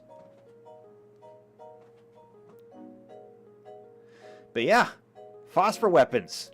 Fun stuff. You know, for everybody except you. Or maybe just for you? I don't know. Either way, I probably wouldn't use it. But you know what? I am here to give you options. I'm not saying you should use those options, but I'm here to give you options. And so if you want to use a phosphor weapon, now you can. I will not be held responsible for the results. So, with that done, we're going to have to end this today because this went a lot longer than I thought. It's because I had too much fun. It's my fault. I take full responsibility for it. But, that is radiant weapons and phosphor weapons. Done. So, that means that next time, we will work on Cognis blasters, which is blasters with an AI in them to help you do stuff. Galvanic rifles, which I guess kind of do the same thing? I don't know. We'll have to look into it. The plasma calibers, which are miniguns. Basically, we already have plasma rifles. So I just have to make a minigun for plasma rifles. And we already kind of did that with the carbine, where you get extra attacks on a critical, except the minigun is probably going to have automatic attacks built into it. So you'll roll and see how many rounds you get to fire off. And the higher tier minigun you have, the more you get off per turn. It'll automatically be a bulky, unwieldy, heavy weapon, but should be fine.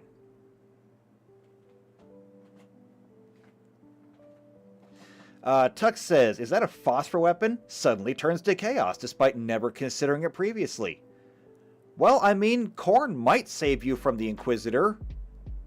It's about the only chance you've got left.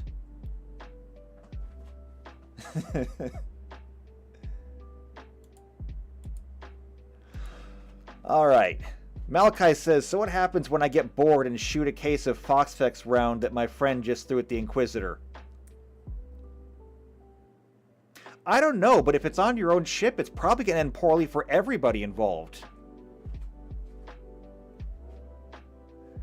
Malachi says, do we have time to force undock and GTFO or just GG? Probably just GG, because if the Inquisitor's on your ship, then you can't just undock and run away. You would have to, like, throw the Inquisitor back onto their ship, then toss the Phosphex ammunition, then shoot it, then undock. And hope that the Inquisitor dies after you've undocked. Because if they don't, then your ship is going to be declared heretics. Either way, just don't get caught with phosphor. That's all I got to say on that one. Just don't get caught with it. I'm not saying don't have it. Don't get caught. Okay, though. I'm going to go ahead and end this here because my breakfast actually came like 2.5 hours ago, and I'm sure it's cold by now. It's alright, though. It's not the first time I've ate cold eggs. Whatever. I've eaten worse things in my lifetime. I will not be shamed by this. When we come back here next time, we get to do the Cognis Blaster, the Galvanic Rifle, the Plasma Caliber, and hopefully we get to all the other mods. Unless it goes like today, in which case I spend at least half the stream just screwing around. Probably. So, if you're enjoying this, if you want to have more of it, then make sure you subscribe to the channel, hit the bell icon, that way you get notified when these come out. If you know somebody else who's also into Warhammer 40k or Starfinder or just tabletop gaming in general, share this stream with them. They'll probably enjoy it. Otherwise, though, don't forget that if you want to be a part of the tabletop games when they get started, you need to join the Discord. You cannot be a part of the games if you're not in the Discord server. I will make a new channel and I will start taking interest from people who want to play and start getting down their information and making up my gaming groups. Well, group. I don't know about groups plural. Keeping one game going is kind of hard. I don't know if I could do two at once, but we'll see. So, make sure you join the Discord if you are at all interested in that. Otherwise, though, if you just like me and you would like to see more of me, leave a like on the video. If you'd like to leave a comment, do that. Comments are always good. I do respond to all of them, and they help the algorithm. And if you want to yell at me on the Discord server, you know where it is. Just come over there. You can yell at me all you want. I promise I will not be offended. So, do all of that, and I will see you next time for the next stream. We finish up the arsenal for the Admech. And until then, thank you for coming by, and take care.